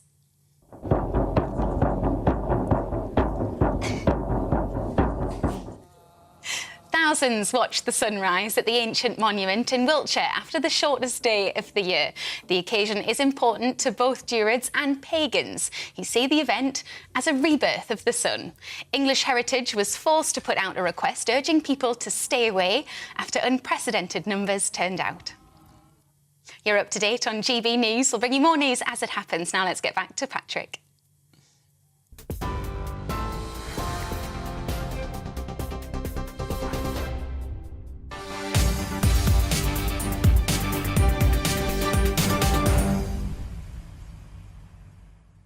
Welcome back, everyone. It's a massive day for the Druids and the pagans, isn't it? But there we go. Right, just over an hour ago in other unrelated news, I should make a distinction there, the Scottish Parliament voted through the controversial Gender Recognition Reform Bill. 86 MSPs voted in favour of the bill compared to 30 who voted against it. The bill will make it easier to acquire a gender recognition certificate to change your designated gender on documents like birth certificates and will apply to anyone over the age of 16. But within the last few minutes, the Secretary of State for Scotland, Alistair Jack, said the UK government could seek to block the bill becoming law. Here to pick the bones out of this one is our political reporter, Olivia Utley, who's been following this story very closely. Olivia. Yes, so as you say, in the last few minutes, Alistair Jack, the Secretary of State for Scotland, has released a statement on his reaction to the bill, and it is fireworks. I'm going to read it in its entirety. It's short. The UK government share the concerns that many people have regarding certain aspects of this bill, and in particular the safety issues for women and children. We will look closely at that and also the ramifications for the 2010 Equality Act in the coming weeks, up to and including a Section 35 order stopping the bill going for royal assent. So the UK government could block this legislation, which has just been approved, just been passed in Holyrood, which would be huge news. It would result in a big spat between... Well, it would, but actually, I'm not sure that's a spat that Nicola Sturgeon particularly wants to get involved in, because there's only going to be a certain proportion of people in Scotland who actually support this, right? There are. And that, I don't think there's going to be calls for... If this is the hill she wants to die on, which is that, look at Westminster keeping us shackled to it against our will, look, it will not let this man say he's a woman. Well, yes, polling suggests that it is quite an unpopular law in Scotland, and Alistair Jack's concerns that it's at odds with the UK-wide Equality Act, that it would supersede elements of the UK-wide Equality Act and cause massive legal confusion, is definitely, from a legal perspective, justified. So you can see why the UK government is going in with this. What Nicola Sturgeon will hope is that she can paint this as Westminster blocking Scotland's democracy, as she's managed to do with the Supreme Court Act, which has actually seen a boost in her opinion polls. So, you know, that's what she'll be framing this as, but it's definitely going to end up as a very unedifying fight either way between the powers that be at Westminster and those in Holyrood. I just think you're going to lose this one. There were the optics that we had in the news bulletins there of people in the Scottish Parliament when this law was passed, and we'll run through exactly what it means in a minute, right? Looking up at the gallery, the public gallery, to see, as far as I could tell, a few people who were clearly born male, and it would appear to me in varying different degrees of transition, right, being applauded for this, while outside were hundreds, if not thousands, of women, and right across the country are hundreds of thousands, millions of women, biological women, and people who maybe have daughters as well, who are very concerned about the fact that their safe spaces, i.e. a toilet or a changing room, and also as well the fact that sex criminals, people who are suspected of being rapists, can now say that they are women and enter a woman's changing room or a woman's prison. But those 4 people in the gallery, or whoever it were the ones getting the round of applause. I'm sorry, I just don't see how Sturgeon wins that. What would this law actually really mean for people there? So this law would make it much easier for people to change their legal sex. As things stand, to change your legal sex, you have to go through a 2-year process of living in your acquired gender and get an official diagnosis of gender dysphoria from a medical professional. Under this new legislation which has been passed, anyone who lives in their acquired gender for 3 months if they're over 18, or 6 months if they're between 16 and 18, can change their legal sex on official documents with no further oversight. In the case of 16 to 18-year-olds, that includes no parental say. Parents wouldn't get to decide. So at the age of 16? After living for 6 months in their acquired gender, and living in their acquired gender, what that basically comes down to is using the pronouns that they have chosen to use. So changing your pronouns on Twitter. Changing your name. Right. There is no sort of official definition of what living in your acquired gender means. Wow. So, yes, the concerns that have been raised over the last few days, I've been watching the debate unfold in Holyrood, the main concerns boil down to a few things. One of them is the idea that male criminals, that is, as opposed to transgender people, just male criminals, could exploit this legislation by posing to be transgender in order to find a way into women's spaces. The definition of a woman would change, whereby the whole concept of a woman's space would be fundamentally undermined, is the argument that feminist campaigners are making. The other argument is about the lack of safeguarding for children. 16 to 18-year-olds able to change their legal sex, and you've got this huge spike in children wanting to change their legal sex, and instead of sort of looking into this, instead of having therapists talking to them about why they could be feeling these complicated feelings about puberty, they could be put on a track to medical interventions which could, for example, sterilise them for the rest of their lives. So that's one of the big concerns that's been raised, and which is definitely going to be a sticking point. It doesn't sound like this is going away anytime soon, because not only do we have this threat from the Westminster government that they could actually block royal assent to this bill, which, I mean, we can't underestimate the political fallout that would mean. But there's also a question of women's groups taking it through legal routes as well, appealing it in the Supreme Court. Well, absolutely. And I do think, though, that this is going to be a fascinating one, as you said there. Political fallout on all of this, the sabre rattling of Westminster blocking our stuff. But I suspect it might start going the other way, where a lot of people in the rest of the UK say, actually, I'm sorry, if this is the kind of madness that's taking place in Scotland, I don't want any part of it. But look, Olivia, thank you very much. Olivia Rutley there, our political reporter. We're going to be returning to this throughout the course of the show. A little bit later on as well, I've got somebody on who did transition. They regret it. They're transitioning back, as we understand it. And I want to get to the bottom, really, of what they think about this, because if this law does make it easier for, let's just call them what they are, children, right, to actually transition with less medical guidance or provision beforehand, less safeguarding, it would seem, there as well.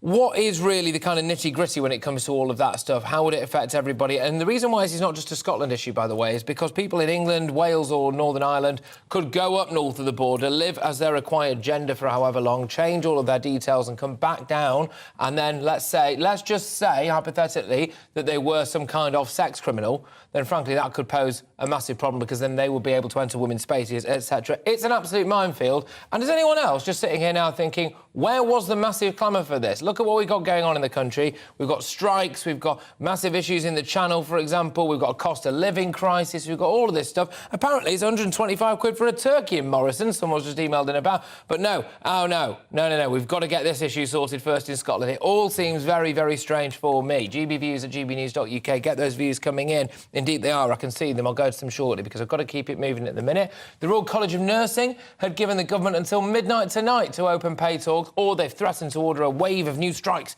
in the new year. But It took the Health Secretary until just after midday today to make up his mind. Steve Barclay has ruled out negotiations on pay, suggesting the government will stick to the recommendations made by the independent pay review body, which was roughly around a 4% pay rise. Worth noting as well, again, I'm sorry to have a bit of a Scotland focus here, not sorry for the people of Scotland, of course, we do love you, but apparently it's relevant. In Scotland, there was a deal put to the Royal College of Nursing, which supposedly 82% of them decided to reject, which was the lowest paid staff of their nursing would get an 11.3% pay rise, an average pay increase of 7.5%. That was rejected by the Royal College of Nursing up in Scotland. So the Royal College of Nursing sticking to its guns, it would appear, of a pay rise way above the line of inflation. Our reporter Ellie Costello is still outside St Thomas's Hospital in London. At least it's not snowing, Ellie. Right, what's the latest?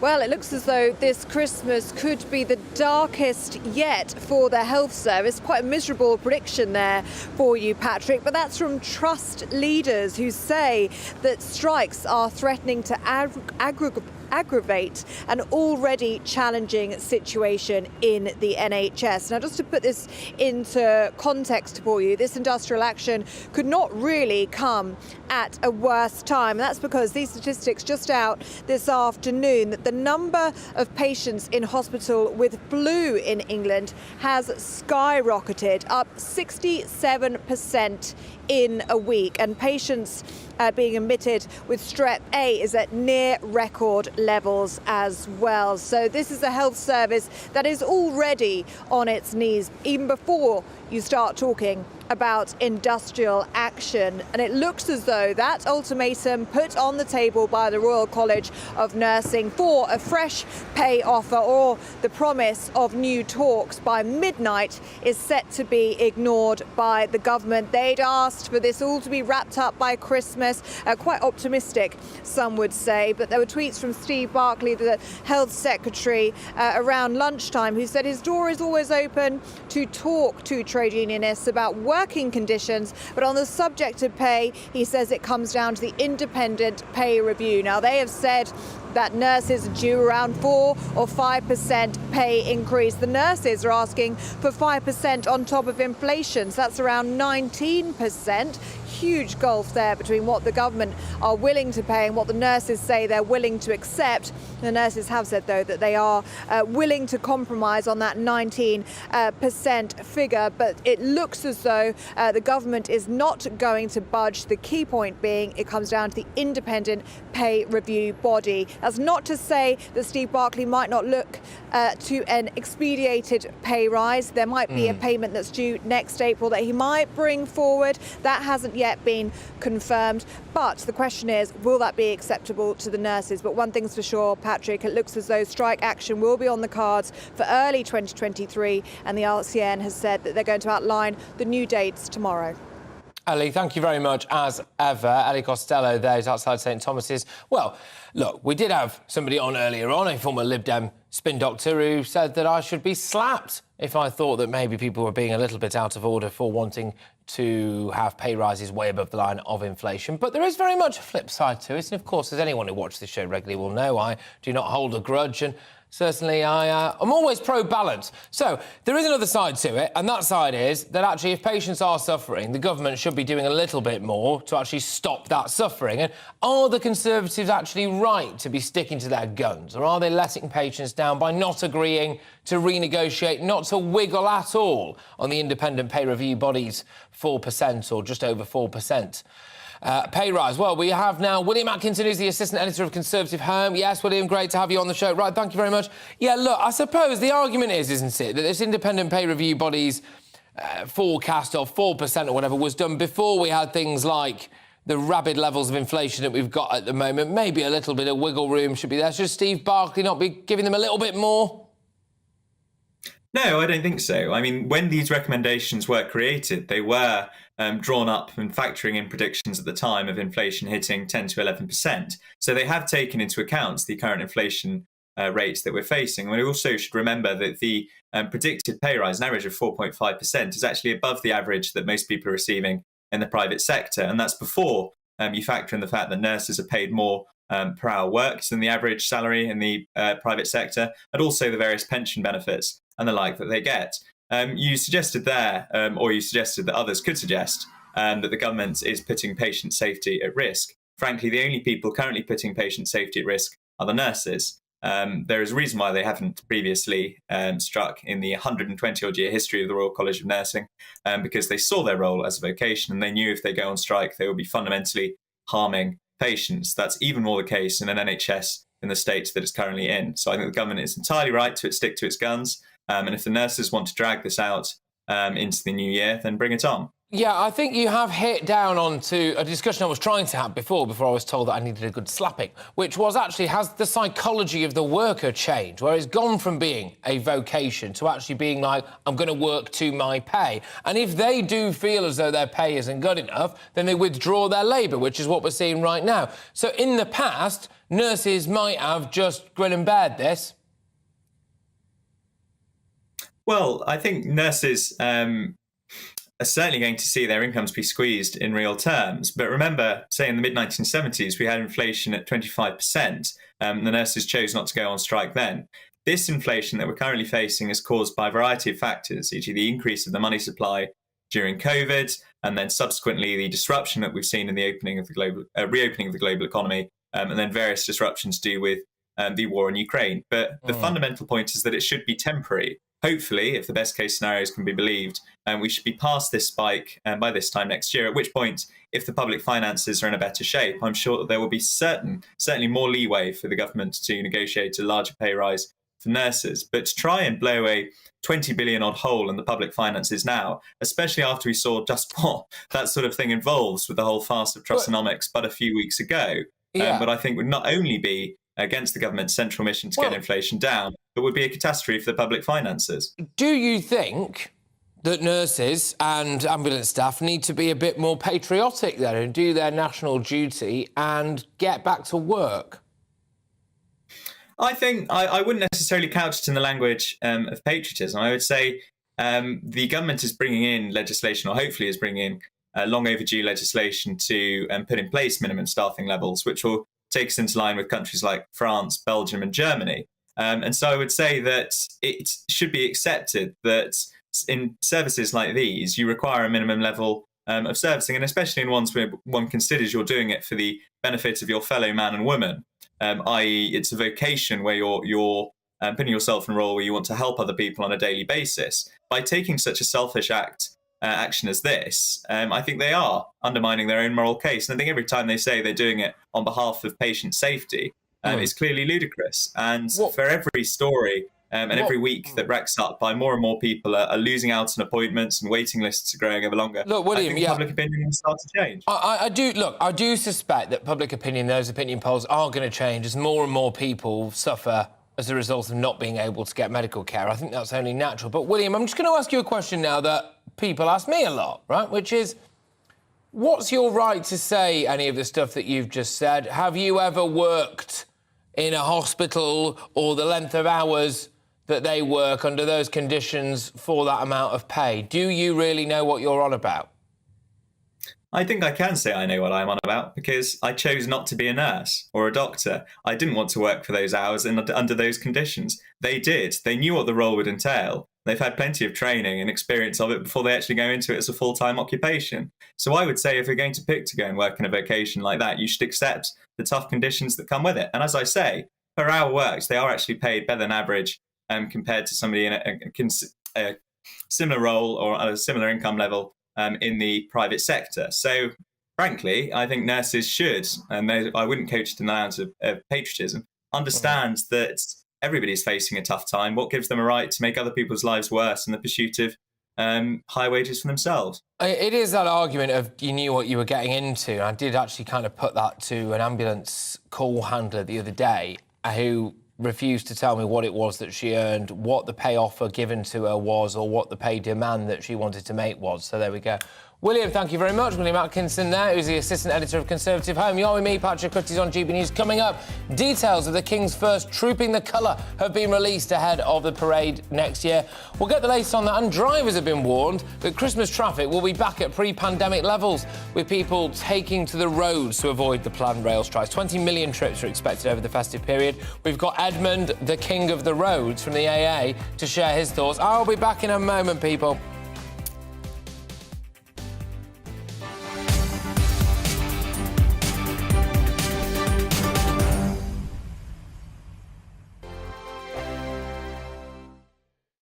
I'm Mark Dolan. Join me at 11 on GB News for Headliners, in which I'll be joined by two of the UK's top comedians discussing tomorrow's papers. If it's an important story, we'll cover it, but we'll have some fun along the way. Headliners, the late-night paper review that won't send you to sleep like the others will. 7 nights a week at 11 p.m. on GB News.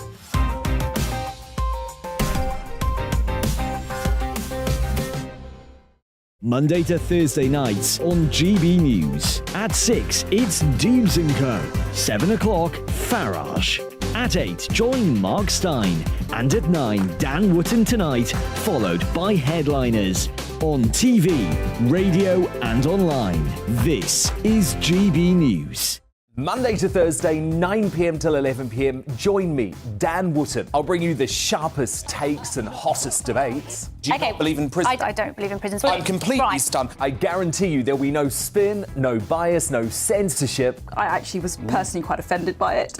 And no reason to go to bed. So I guess they've always been quite woke. That's Dan Wootton Tonight on TV, radio and online. Monday to Thursday from 9 p.m. till 11 p.m. on GB News. The People's Channel, Britain's news channel. Join me, Lawrence Fox, on GB News. Frank, fun, fearless, and sometimes serious. Much as I love a Friday night punch-up, what I really want is a battle of ideas. I want to look at things differently. I want to hear different voices and engage with your unique experiences. Every Friday at 7 p.m. on GB News. Hello, I'm Esther McVeigh. And I'm Philip Davis. Whether you're watching or listening on TV, online or on radio, we handpick the latest stories, debates and expert opinions for your weekend. So whether that's politics, news or showbiz, we've got it covered. Join us every Saturday morning at 10 o'clock on GB News. Join me every Sunday at 6 p.m. for Gloria Meets. In exclusive interviews, I'll be finding out who our politicians really are and what they really think. It's something that you would never want anyone to suffer. I didn't know what channels there were. I didn't think I'd be believed. I must have weighed about 7 stone and I'm 5'8". My instincts was to sort of cover this up. I mean, clearly that was a mistake. Join me every Sunday at 6 p.m. on GB News, the People's Channel, Britain's news channel. Hello there, it's Eamon Holmes here from Breakfast on GB News. We're not just on your television and your screens, you know. We're on DAB plus digital radio, so you can listen to your favourite shows on the move. If you've not yet listened to GB News Radio, it's very simple. We're on your radio player and TuneIn apps, on your smart speaker, phone or tablet, or online at gbnews.uk. Take us with you wherever you go. GB News Radio. You never have to miss a moment of the People's Channel.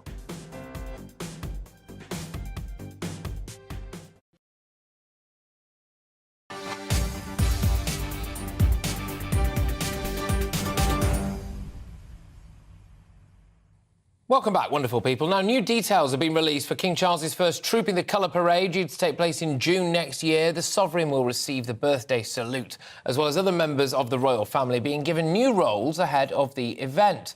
The Queen Consort will be stepping into Prince Andrew's prior post as Colonel of the Grenadier Guards, and Prince William will be taking the baton from the King as Colonel of the Welsh Guards. So the news comes as reports emerge. The King has also, and I love this, rejected the idea of a cut-price coronation. He wishes to use the event to showcase the best of the UK. Fantastic stuff. If I was King, I'd do exactly the same thing. If I was King, we'd all be dead, but there we go. Joining me now to discuss this further is our royal correspondent, Cameron Walker. Cameron, let's start with the old Trooping the Colour. Yeah, it's a royal reshuffle, Patrick, for the King's birthday parade. Of course, because he's King, he's got 2 birthdays. He's got his actual birthday, which we just had in November, and this one on the 17th of June. 3 new military posts, one for the Queen Consort. She is taking over from Prince Andrew's former role as Colonel of the Grenadier Guards.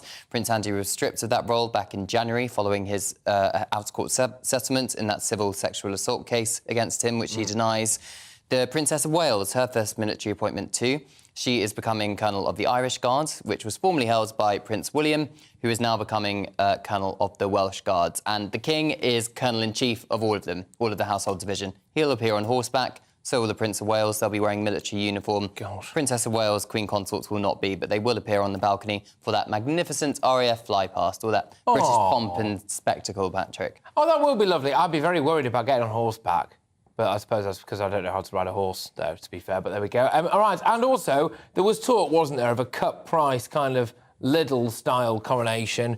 No, he's gone, no, I'm not doing this. Give me the pomp and ceremony. I will be an advert for Global Britain. Yeah, there were a few reports on this. The government, at least, definitely wants it to be an advert for Global Britain. It turns out, from my understanding, the palace would also quite like that. However, they are considering making the coronation service a lot shorter than that of Queen Elizabeth II's back in 1953.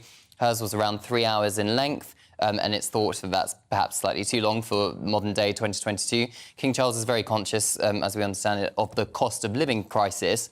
So I think it will be there will be some cutbacks, perhaps, we don't know yet. But in terms of the reason for a coronation, the crowning, the anointing, the orb, sceptre, all of those crown jewels that you would expect at a coronation will clearly still be used, and you're still going to get the British military spectacle and all of that as well. Oh, fantastic. That's what we want, I think. I mean, it is a coronation, after all, and we've got all this doom and gloom, with strikes and everything else. Maybe the nation could come together for a good old coronation. Yeah, it's meant to be a celebration. We saw that with the late Queen's Platinum Jubilee celebrations last June, 70 years of service. It's going to be on that kind of global scale, because remember, Patrick, we haven't had a coronation in 70 years. So it really is going to be in high definition for the first time. Oh, fantastic stuff. Cameron, thank you, as ever. Cameron Walker there, our royal correspondent, just running you through the latest round of royal news. Right, you are with me, Patrick Christys, on GB News. After the break, the festive period and Christmas, well, drinking, apparently, is well underway. Not for me. But this time of year can be difficult for those with addictions. We'll be discussing that next. Yes, that's right. So I'm very keen to try to highlight this a little bit, people. I know it's a very difficult time for a lot of people. I want to share as well your views, different views on the controversial gender recognition plans which received the green light in Scotland this afternoon. That's got a lot of you very hot under the collar. But first, it's your latest news headlines.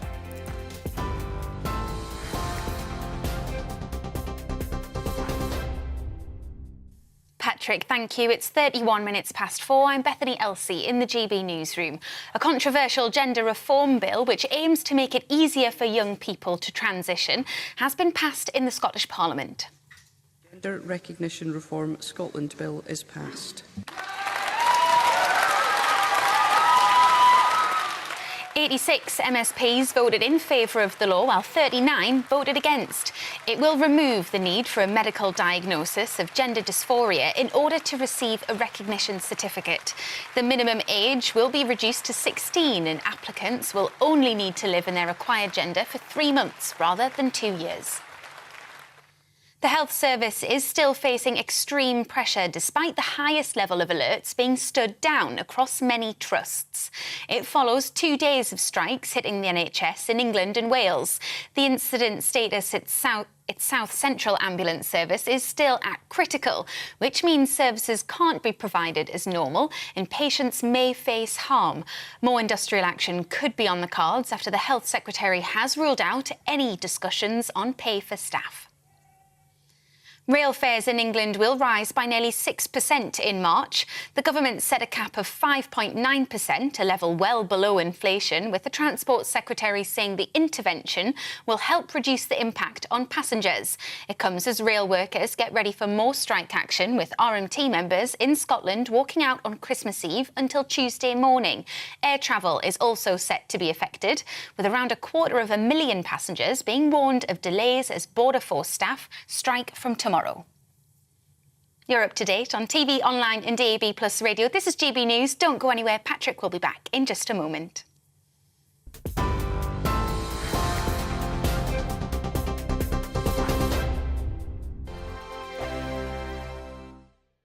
Monday to Thursday, 9 p.m. till 11 p.m. Join me, Dan Wootton. I'll bring you the sharpest takes and hottest debates. Do you not believe in prison? I don't believe in prison. I'm completely stunned. I guarantee you there'll be no spin, no bias, no censorship. I actually was personally quite offended by it.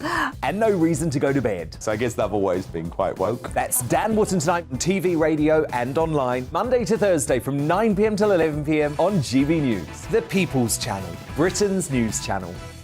Every morning from 6 o'clock, we'll wake you up with GB News Breakfast with all the stories you didn't know from the night before. So whether it's serious news, entertainment, or your own views from all over our great nation, we're here to kick off your day with a smile. The national media should be reflecting and reporting what's happening here. You will notice the northwestern accents.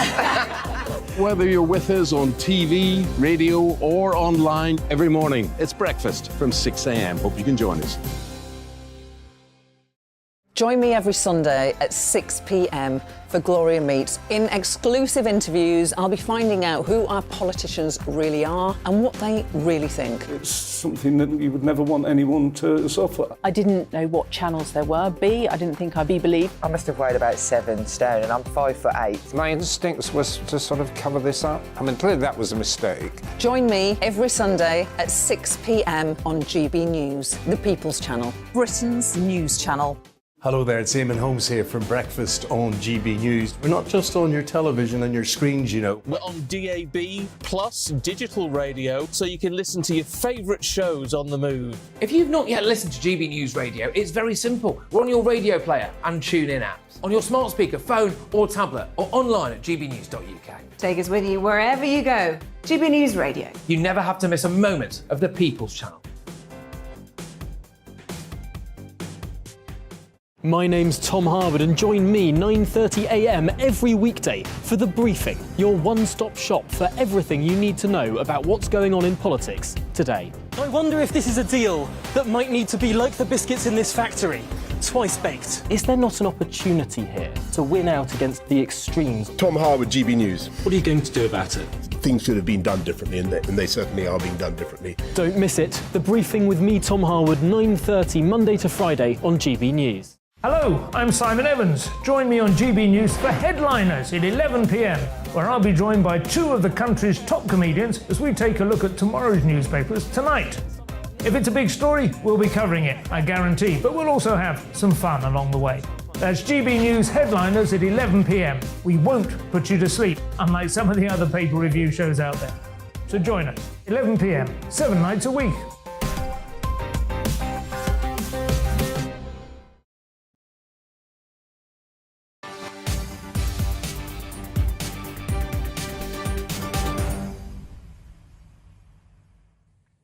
OK, welcome back, everybody. Now, the festive season is well and truly underway, which means Christmas work, drinks, as an excuse as well to pour an extra glass or two, and it goes dark early, doesn't it? But the festivities aren't always easy for people with addictions. And I just wanted to speak, actually, to someone called Lee Butler. And Lee is a DJ and a founder of Break Free, which is a community group helping those with addictions after having had an addiction himself. Lee, thank you very, very much for coming on. Look, I'm aware that it's a very tricky time for a lot of people. You've got, the darker nights. You've got the fact that it's meant to be a bit more miserable weather as well. People are a bit knackered after a long year working away. And, of course, it's all booze, booze, booze central, isn't it? Work dues and everything. But some people maybe just need to take a little bit of a step back. Just talk to me about maybe the signs that people should look for and how they can maybe get a bit of help, mate. The thing is, it's difficult enough when you're actively fighting your addiction. And then we have a programme that runs in Liverpool in the northwest, and we've got nearly 100 people with us at the moment who we're all showing support via walks and group meetings, etc. But Christmas is even tougher. There's lots of works nights out, lots of stuff on the telly. Social media is full of people having nights out. So it can be really, really tough over Christmas to have that awareness and keep yourself safe. What I'm really passionate about is letting people know that putting your recovery first at this period is paramount. It's very easy to be swept away by the peer pressure of works nights out, or feeling like you have to socially go to these places. And And I'm very, very loud and proud about my recovery. It's 5 years since I've had a drink or a drug. My addiction took me to some really painful places. But I realised that by being proud of my recovery, it was really important that I put my recovery first, especially over Christmas. We say to everyone who's with us, you know, putting your boundaries in place, being really open and honest with people is so important around Christmas. You know, you've got to be aware of whether you actually want to go to these places or whether your addiction is trying to actually get you there. And so it's having that level of awareness and having the support and the honesty to make sure you get through and into 2023 in a really fit and strong and healthy place. And I think a lot of people, Lee, wake up, especially after you work night outs, especially if you have been battling a bit of a problem for a long time as well, full of anxiety, full of regret, full of, an empty bank balance for a start. But people really struggle to break that cycle. People think, well, hang on, life won't be fun. But maybe people need to have a look and go and find out from people like yourself that there is actually a better future out there, isn't there? There is a brighter future out there. It doesn't have to be like this for people. Patrick, you've nailed it sort of there, because when I was actively being controlled by my addiction and I made that decision to quit, you know, I desperately wanted to change. My addiction was taking off me, my mental health, my family, my wife, my children, my job, and everything. So I had to change. But when I made that decision to stop, I could hear my addiction saying these things to me like you've just said. You know, I'll be boring, I'll have no social life, I won't be able to go to work because I work in the hospitality industry, I'm a DJ. So, you know, I'm around that type of thing a lot. So all these really daunting things are getting spoken to you by what I call your addiction, actually being able to recognise when it's talking to you. You know, you're going to be boring, you'll have no social life, you're going to be on your own. But I was all them things, Patrick, when I was drinking. I didn't have a very good social life. I didn't have any family. I had no support. All these things that I desperately wanted. My decision to quit drinking drugs has brought me back. I now have an amazing wife. My relationship's better. I've built my trust up. My kids idolise me. I'm more creative. I'm more ambitious. I'm fit. I'm strong. I'm healthy. All the things I wasn't when I was actively drinking. But your addiction will never support your decision to stop. It will chat away, telling you all these things like you've just mentioned. And remind you of the good times as well, Lee, as well. Rewards. Yeah, and it will constantly remind you of the good times as well. It won't remind you of that time that you ended up face down in the gutter, or you lost a job, or your missus left you, or your kids looked at you like you were scum, or any of that stuff. It'll remind you of that one time that you had 2 years ago where you had a cracking house party, and it was brilliant. And it kind of can get into your head, can't it? And I can understand that completely. But sometimes as well, Lee, for a lot of people, it's just admitting it, right, is the first step. Maybe even recognising it themselves, a bit of denial going on. But isn't one of the best things to do, potentially, to actually speak to other addicts about it, so that, because they understand, don't they? And actually things that you would maybe say to someone who's just, quotes unquote, a normal person, right? They would look at you like you're absolutely mental. But if you actually speak to someone who's a fellow addict, you can actually just have a conversation normally about it and maybe take the power out of it. Completely. The power of being open and honest and having somebody to talk to who has been there and understands is basically what our programme is all about. You know, having that ability to be open and honest and talk to somebody who's basically completely and utterly understands and has been there, you know, is vital. You know, and being, and that, you know, when my addiction was running the show, my addiction had to get me to be isolated, quiet, deceitful, lying, and the opposite of that is being open and honest, and having the ability of reaching out and talking to somebody who has been in that situation is just absolutely crucial. That's what our program's all about. People have 24-hour support with us to be able to reach out in them moments when things get tough, you know. So, you know, if anyone's struggling, anyone is going into that period and they are actively in recovery, or they are concerned about getting through the Christmas period, drinking, all them things you spoke about. You know, I talk about addiction as being a salesman. It's got to sell you the dream of just a couple, don't go mad. Well, everyone else is. Well, you know, make sure you come home early, don't carry on the next day. And it's got to try and find a sales pitch to sell you this dream that when you develop an addiction, you never get that deal that you're getting offered. But having the ability to talk about it with people is absolutely crucial. Good stuff, mate. Well, look, I've certainly enjoyed talking to you, and good luck to you. And I know you'll be saving lives over this Christmas period and all year round as well. And really appreciate you making the time for us here on GB News. Hopefully I'll speak to you again very soon, mate. All right. Lee Butler there, who is a DJ and founder of Break Free. It's a community group helping those with addictions. Other groups are available as well, AA, etc. I'm sure you all know about them. Make sure you do reach out, get in touch. It is a difficult time of year for a lot of people, but hey, look, if you are really struggling, there's certainly no shame in saying that.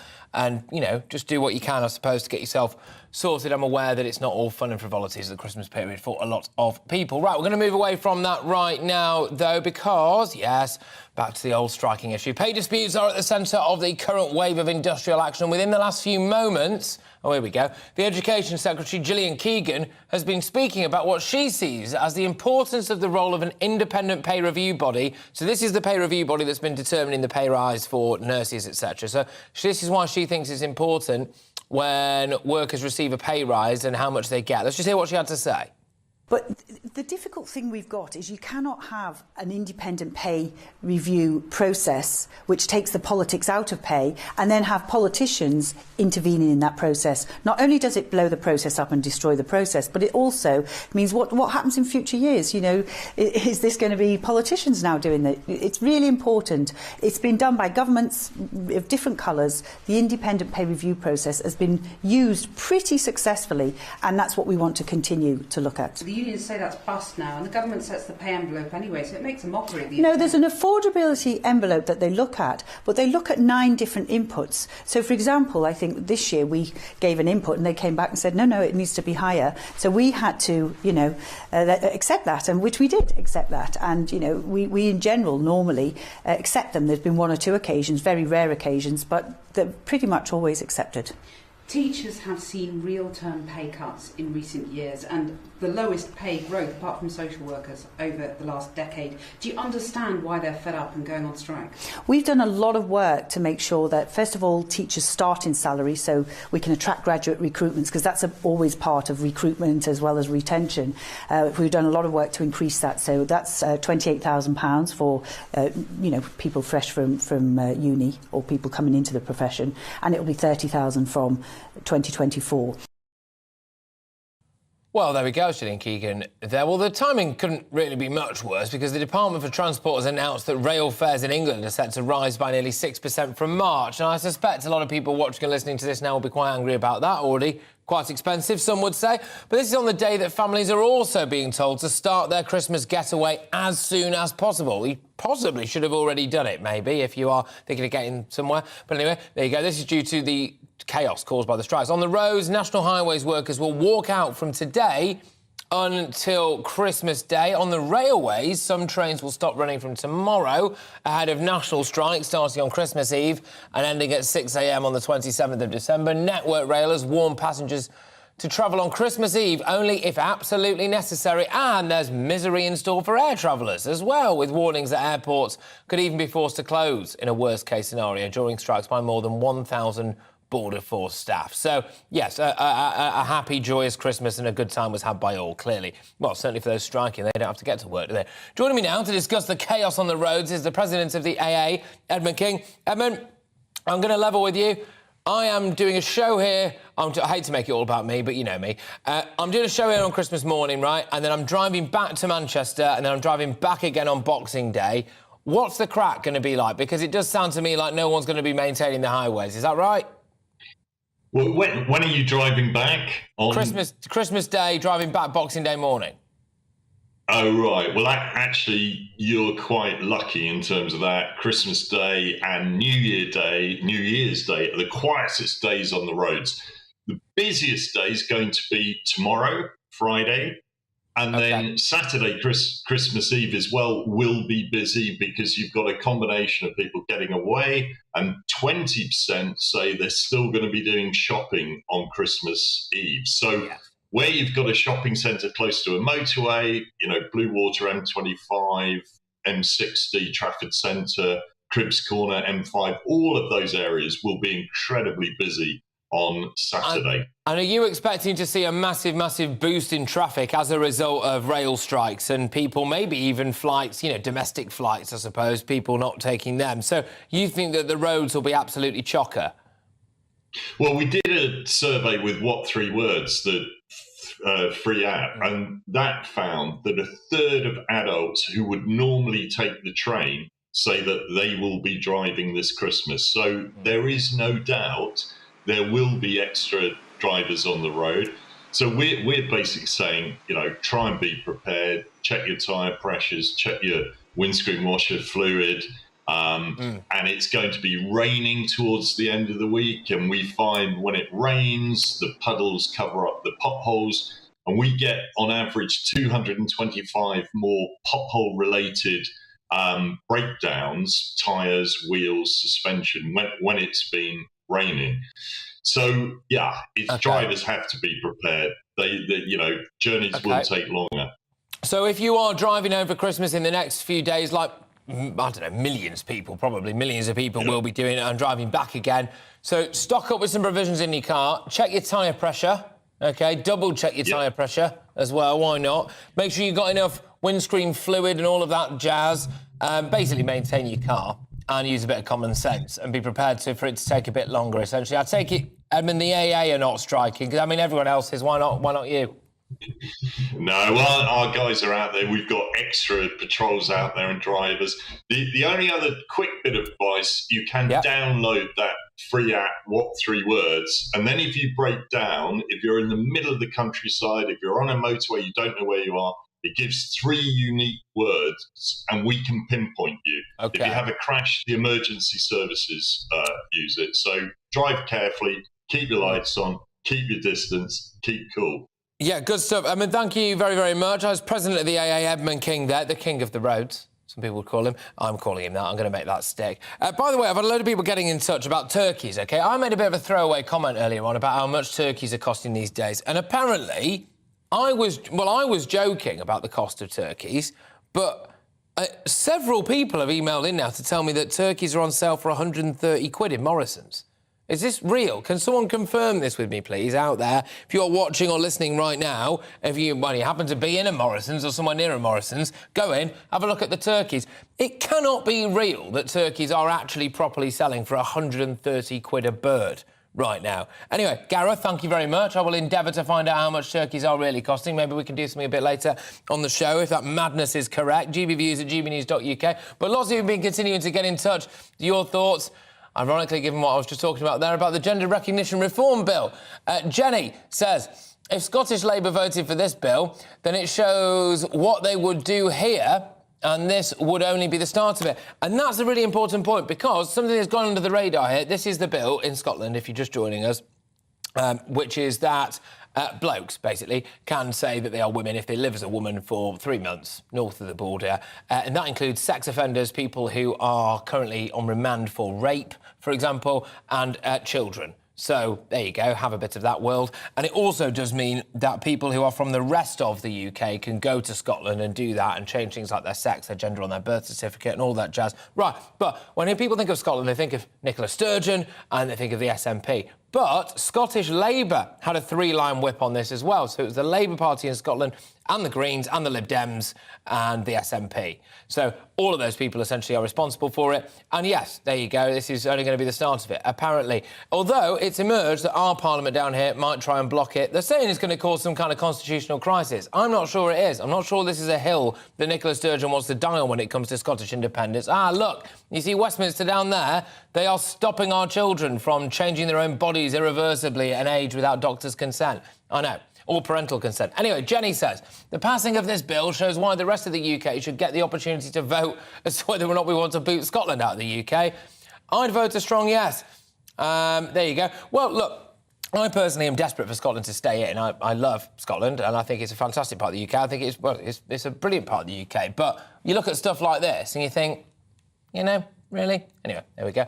And on the NHS strikes, no name on this one as far as I can see. We need to pay more and attract higher calibre staff. My recent experiences of the NHS have been littered with incompetence and waste, oh gosh, due to basic stupidity at all levels. There's no name on that one, but I hope you're all right. Anyway, that's the main thing. And I think this is part of it, isn't it? A little bit like the railways. I know, before people shout at me, I know the NHS is very different from our transport system. But if people don't feel like they're getting a good enough service, then they do resent having to pay more for it. And I think people may be thinking, well, actually, we do pump a huge amount of money into the NHS, a very similar amount, if not more, than other countries where you get a better service. But is that then the fault of the workers within that service? And that's a big question. Actually, just because we're wasting money in a variety of different other NHS areas, does that mean that people still shouldn't get a pay rise in there? Fascinating, this, and I do want to hear from you guys on it, actually, because, again, in Scotland, the Royal College of Nursing rejected, apparently, a pay offer up there that would have seen an average pay increase of 7.5%, and they rejected that. Supposedly, they want 5% above inflation and not willing to budget on that. How do you feel about that? At the moment, they've supposedly been offered 4% and a bit. They've said, no, we've got strikes, backlog of people not getting care, I suppose you could say, and massive stresses to the system. But if they were offered a 7.5% pay rise in the current climate and they rejected it, would you still have sympathy for the nurses? Public support for a nurses' strike, by the way, currently at 65%. You are with me, Patrick Christys, right here on GB News. Get those emails coming in, gbviews@gbnews.uk. More on those strikes in just a moment. I will actually be speaking to an NHS nurse and more on that controversial decision about gender recognition up north. Alex Deakin here with your latest weather update from the Met Office. A wet and windy spell of weather will spread steadily northwards tomorrow. Most of the day will be dry in Scotland, mild in the south, and that milder air is pushing north through the Christmas weekend. More on that in a moment. These weather fronts trickling in, making for a murky old day today across the south, and it'll stay misty and murky with some fog across the south overnight. Further north, we've got a few showers here and there, but much of Scotland, Northern Ireland dry. Northerly winds turning the showers to sleet and snow across Shetland. But it'll be rain coming into the south by dawn. It could be quite heavy in places. Temperatures here holding up at 7 or 8 Celsius, whereas there will be a frost across northern Scotland, and where we've got showers that might just make things a little icy. But it's rain in the south, bringing a pretty wet start for Wales, the Midlands and southern England. Many people hitting the roads, of course, tomorrow, and that rain will steadily spread northwards into northern England and Northern Ireland by around lunchtime, by the end of the day into southern parts of Scotland. Much of Scotland, though, will still be dry. A few showers in the far north where it will be cold. Mild in the south and turning drier and brighter, but it will be blustery, gusty winds pushing that rain band on. And as it hits the cold air, there will be some hill snow to the north of the central belt during Friday evening, and that could last into Christmas Eve too.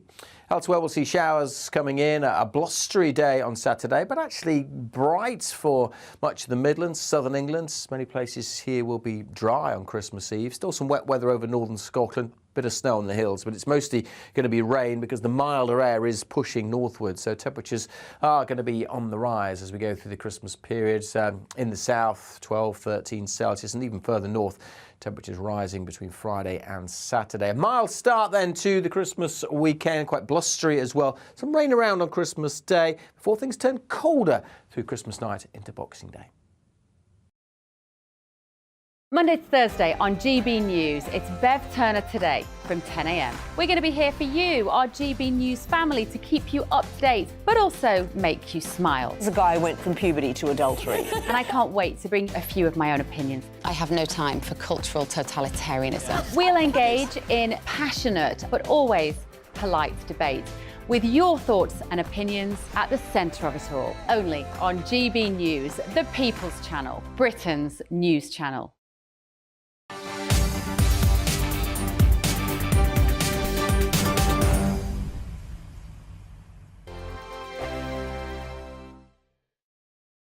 We are GB News, and we'd like to say thank you to each and every one of you for bringing us your conversations, for helping our great nation find its voice. We are here for you on radio, television, and online, across England, Scotland, Wales, and Northern Ireland. It's not the BBC, you actually get your facts right. We are proud to be GB News, the People's Channel, Britain's news channel.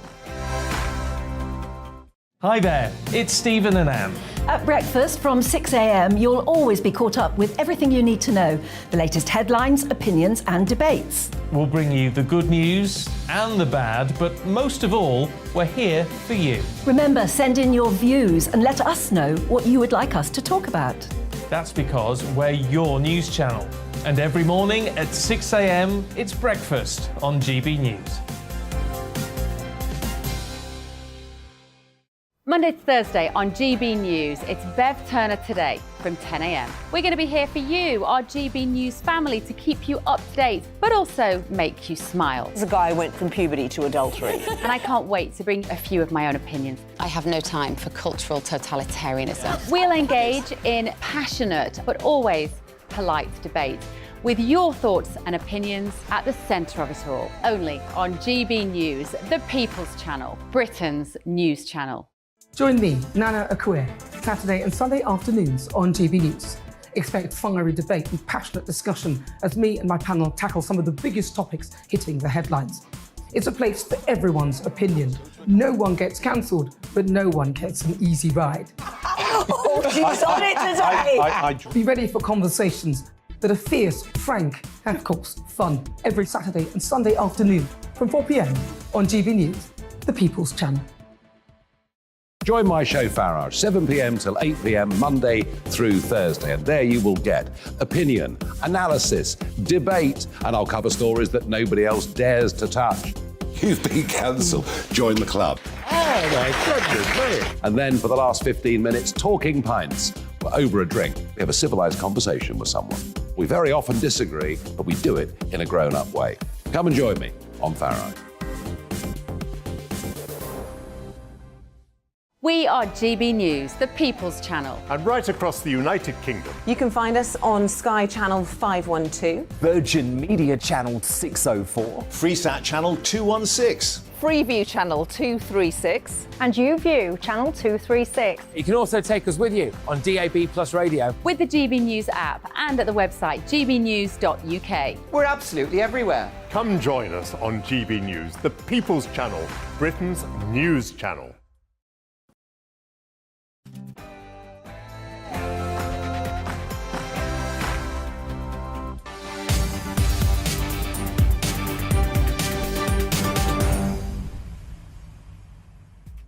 Yes, hello everybody. It's just gone 5 p.m. You're with me, Patrick Christys, on GB News. And coming up, the Health Secretary Steve Barclay's ruled out negotiating on pay with the striking NHS workers the day after the walkout by ambulance staff. Steve Barclay's message as health chiefs warn the NHS is braced for a surge in demand for emergency treatment after strikes, stepping up the calls to the government to negotiate with the unions on pay. But a lot of people are saying absolutely not, we don't negotiate with. Anyway, there we go. Within the last few seconds, though, ambulance workers, apparently in unison, which is one of the unions, will stage 2 further strikes on January the 11th and January the 23rd. That's in a dispute over pay, staffing, let's be honest with you, mostly pay. That's what the union has announced. Anyway, the Scottish Parliament has voted through the controversial Gender Recognition Reform Bill, which I think most of us can agree is a bit nuts. The bill is designed to make it easier for trans people to gain a gender recognition certificate. We'll bring you the latest reaction on that because there are certain sinister elements to it. And could the bell for final orders be ringing at pubs earlier than you'd expect? The British Beer and Pub Association says more than 80% of pubs in the UK are considering reducing opening hours over the winter. Are we watching our great traditional boozers face crisis? Get in touch with me. Email me your thoughts, gbviews@gbnews.uk. I want us to just solve this NHS catastrophe at the moment, OK? Tell me what pay rise you'd give them and leave it at that and say take it or leave it. gbviews@gbnews.uk. Slap a number on it, slap a percentage on it. Anyway, now it's your headlines.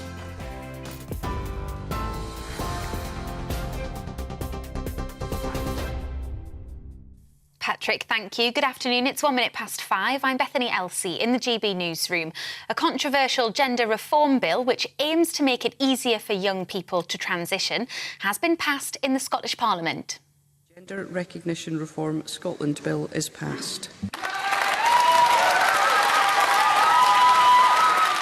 86 MSPs voted in favour of the law, while 39 voted against. The bill will remove the need for a medical diagnosis of gender dysphoria in order to receive a recognition certificate. It will also lower the minimum age to 16 and reduce the time legally needed for applicants to live as their acquired gender from 2 years to 3 months. The health service is still facing extreme pressure, despite the highest level of alerts being stood down across many trusts. It's after 2 days of strike action hitting the NHS in England and Wales. South Central Ambulance have declared a critical incident, meaning services aren't running as normal and patients may face harm. Staff could walk out again after the Health Secretary ruled out any new discussion on pay. And as we've just been hearing, ambulance workers in Unison will stage 2 further strikes on January 11th and 23rd in a dispute over pay and staffing. We'll bring you more on this shortly. Rail fares in England will rise by 5.9% in March. The government set the cap at a level well below inflation, with the Transport Secretary saying the intervention will help reduce the impact on passengers. It comes as rail workers get ready for more strike action, with RMT members in Scotland walking out on Christmas Eve until Tuesday morning. Air travel is also set to be affected, with around 250,000 passengers being warned of delays as Border Force staff strike from tomorrow. Travel expert Simon Calder says the situation won't improve anytime soon. I'm afraid if you're on the rails, possibly even in the skies, then you could face serious problems. I've never seen the trains in such disarray. There is not going to be any improvement, can you believe, until the 9th of January. Meanwhile, National Highways workers in London and South East England are also on strike until Christmas Day. The public and commercial services unions acknowledge the action will likely inconvenience travellers, but it's blaming the government for making a below-inflation pay offer. Further action is planned for next week and in the new year, unless a deal can be reached. The Chancellor is being urged to introduce a pump pricing watchdog to crack down on profiteering retailers. In an open letter to Jeremy Hunt, MPs warn a fall in wholesale petrol and diesel prices aren't being passed on to motorists. It comes as the RAC announced the average price of a litre of petrol is currently around 153 pence. That's 7p more than this time last year, while diesel is up 27 pence at 176. The MPs say Howard Cox, the founder of Fair Fuel UK, should be the new Pump Watch Commissioner. He told GB News retailers are taking advantage of drivers. Supermarkets buy direct from the refinery. They don't buy through the wholesaler and that sort of thing. So they're making huge profits on drivers.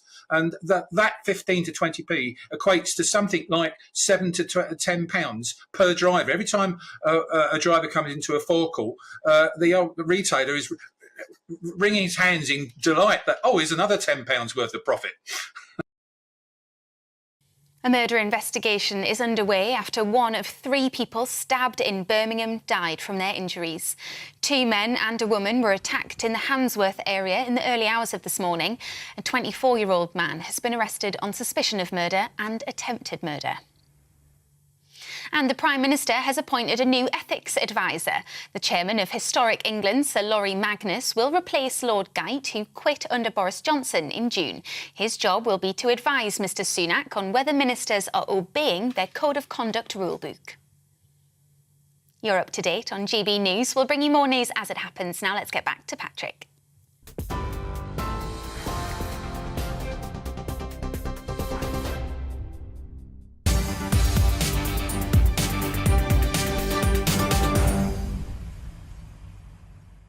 Welcome back, everybody. Loads to whiz you through in this final hour. Let's start with that bit of breaking news, actually, because within the last few moments, Unison, one of the unions, has announced that ambulance workers will stage 2 further strikes on January the 11th and January the 23rd in a dispute over pay and staffing.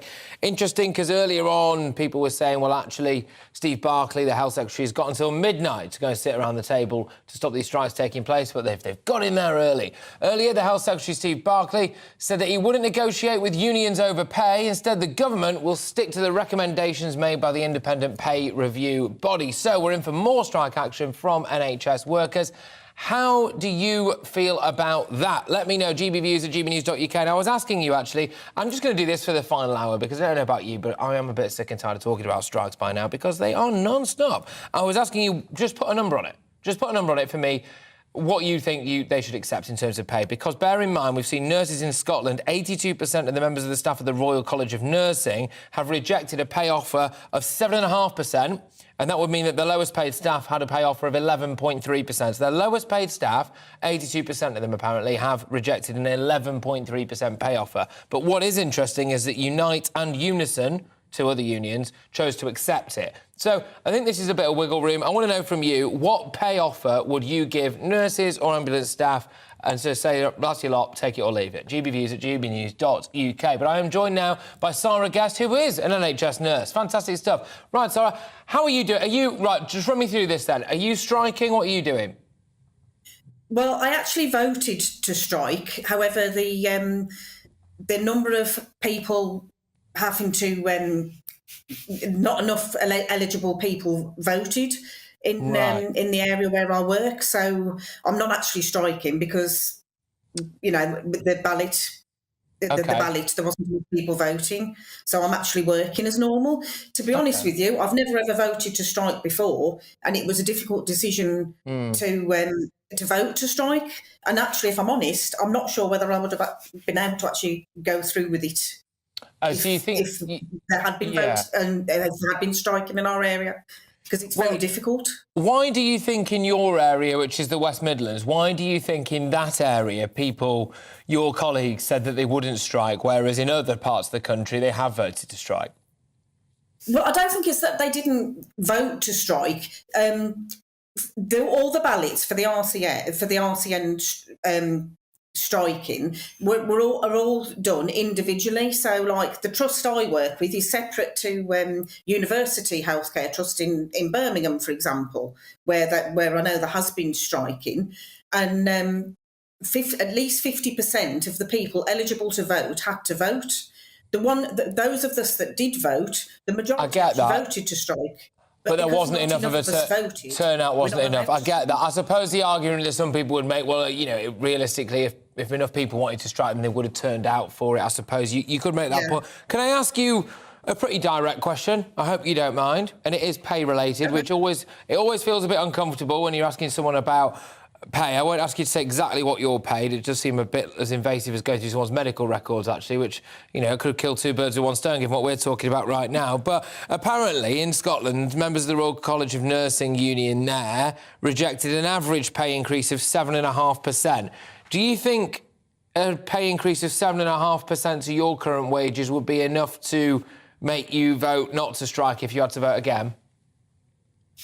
Yeah, to be honest with you, if we'd have been offered 7.5%, which is better than around about the 4% we've received, I would have been happy to accept that. And under the current, I know what the current UK financial situation, the world global economic situation is. It's something closer to inflation than what we've got. I would have been happy to accept. So roughly about 7.5%. OK, fair enough. Yeah. It's something. But then I suppose the flip side is, well, I don't know if you're with the RCN. It sounds like you are, but should the Royal College of Nursing? I am with the RCN, actually. You are, yeah. OK, cool. Well, should they not be maybe going a bit proactively now and saying, all right, look, we get that 19% is a no-go. Everyone's written that off, even Labour. Look, we'll come down a bit and then get them to put a number on it, no? For patient safety? Well, I'm not sure where the 19.5% has come from, because what they've asked for has actually always been inflation plus 5%. Now, if they'd have actually given us that back in February when the so-called independent pay review body was looking at pay, then it would have been a lot lower than that. Yeah, I get that. How do you feel about what a lot of people in my inbox are saying right now, which is that the moral ideas of nurses going on strike, ambulance workers going on strike, and various different medical personnel going on strike in this particular time of crisis? You alluded to something earlier on that I think was interesting. You said that you weren't sure you might have been able to actually go through with it. Why was that? Yeah, because, it goes against what I believe in. I mean, the RCN has been around for around about 106 years. Until 1995, it was actually against the union's rules to strike. And this is the first time in England that members of the RCN have actually voted to strike. A lot of nurses, you know, it goes against the grain, leaving your patients and striking. OK, now I've just had something that's been plonked in front of me here, so just bear with me for a second. I'm going to get your reactions to this, if that's OK. We're both reading this together for the first time, by the way, so it's not a stitch up. We are getting more information on these latest ambulance strikes announced for January. So this is ambulance strikes. I'm aware that you're a nurse. The strike will affect London, Yorkshire, the North West, the North East and the South West. So Unison said that the new strikes were a direct result of the government's repeated refusal to negotiate improvements with NHS pay this year. January strikes will each be for 24 hours, so from midnight to midnight, 24 hours, obviously, and involve all ambulance employees, not just the paramedics, as was the case on Wednesday. Do you have sympathy for the paramedics for these new strikes now that are taking place, do you think, or do you think people have made their point and there's going to be this backlog and now they need to just get back to work? Well, I think, you know, there needs to be given, you know, there needs to be give and take on both sides.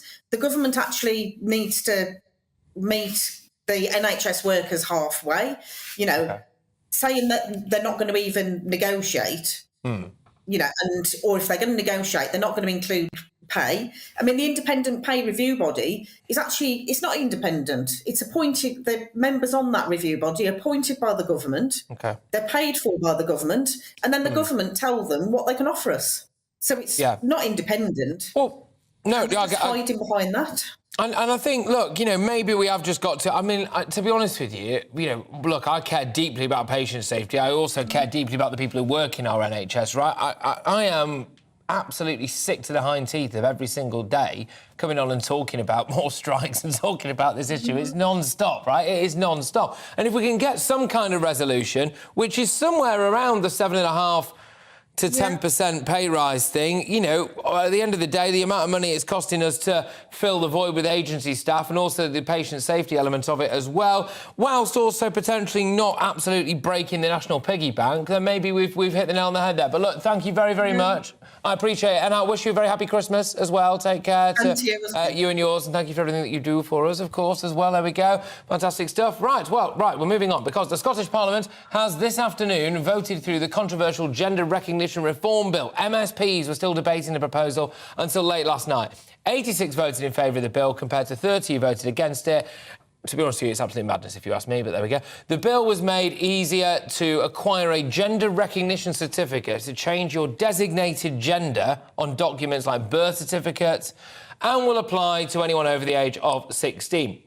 I've got a couple of guests on this, and stay exactly where you are, because it's going to be very, very interesting. Firstly, it's Olivia Utley, our political reporter. Olivia, just give us the raw facts of what this means, this bill now.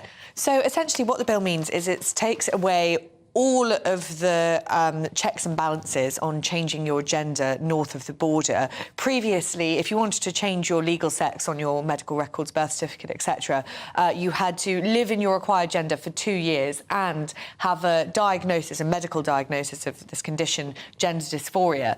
Now, under the new bill, you can, if you're over 18, you can change your legal sex after 3 months of living in your acquired gender.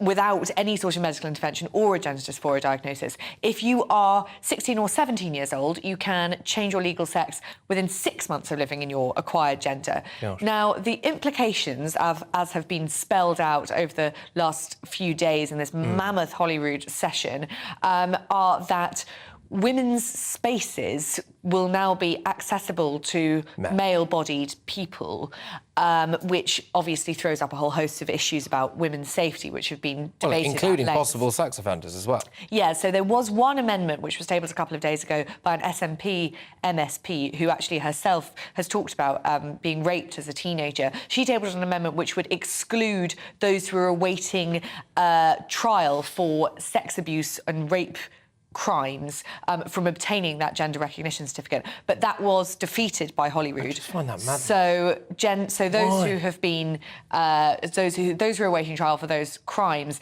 can obtain a gender recognition certificate. The other issue is around safeguarding for children. So previously you had to wait until you were 18 before living in this acquired gender. Now, if you're 16 or 17, you can change your gender without any parental consent. And the time living in your acquired gender starts when you are 15, so you can get that gender recognition certificate on your 16th birthday. The SNP's argument is that trans people are a historically marginalised group, and anything that can make their lives easier for them is necessary and must be done very quickly. Yeah, and as well, there is a wider UK picture. I suspect a lot of people watching this will go, why do we care so much about this?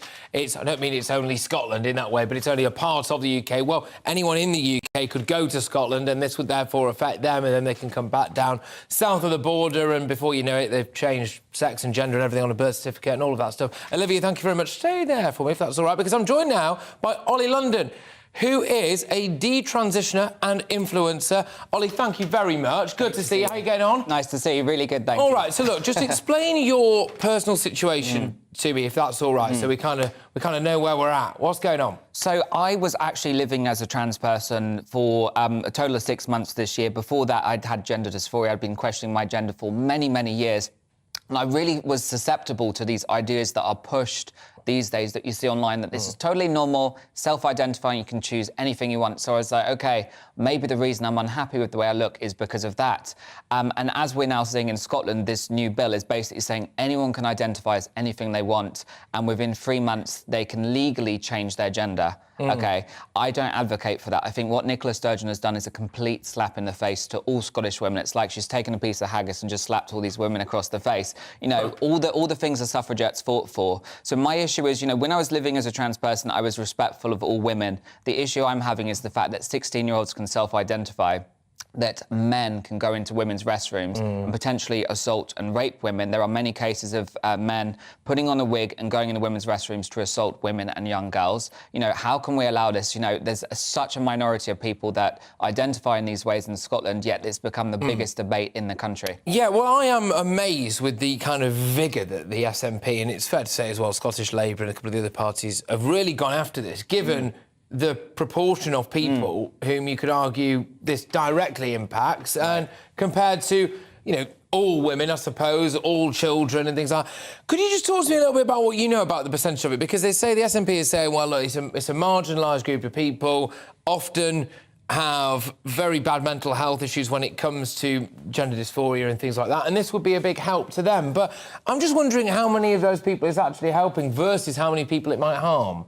I mean, if you look at the fact that there's millions and millions of women in Scotland, right, and the number of people with gender dysphoria, which is a mental health issue, and we should treat it as such, you know, should be helping these people. We shouldn't be saying, go and identify it and we're going to praise you, we're going to reward you for that. You know, dress as a woman and you're going to be praised. We should be supporting these people. But, you know, the statistics are insane. I mean, I'm going to show you in a weird way, but I've got a box of Scottish shortbread here. Right, let's move this out of the way. Let's do it properly. OK, so I want you to guess, last year, how many people in Scotland do you think legally changed their Last year, how many people in Scotland legally changed their gender? So they had a medical diagnosis after living as trans for 2 years. I wouldn't know where to start, mate. Go on, take it away. Well, have a guess as well how many biscuits you think are in this box. How many biscuits are in that box? I'm trying to see if it's got a sign on it. I don't know, I have 50.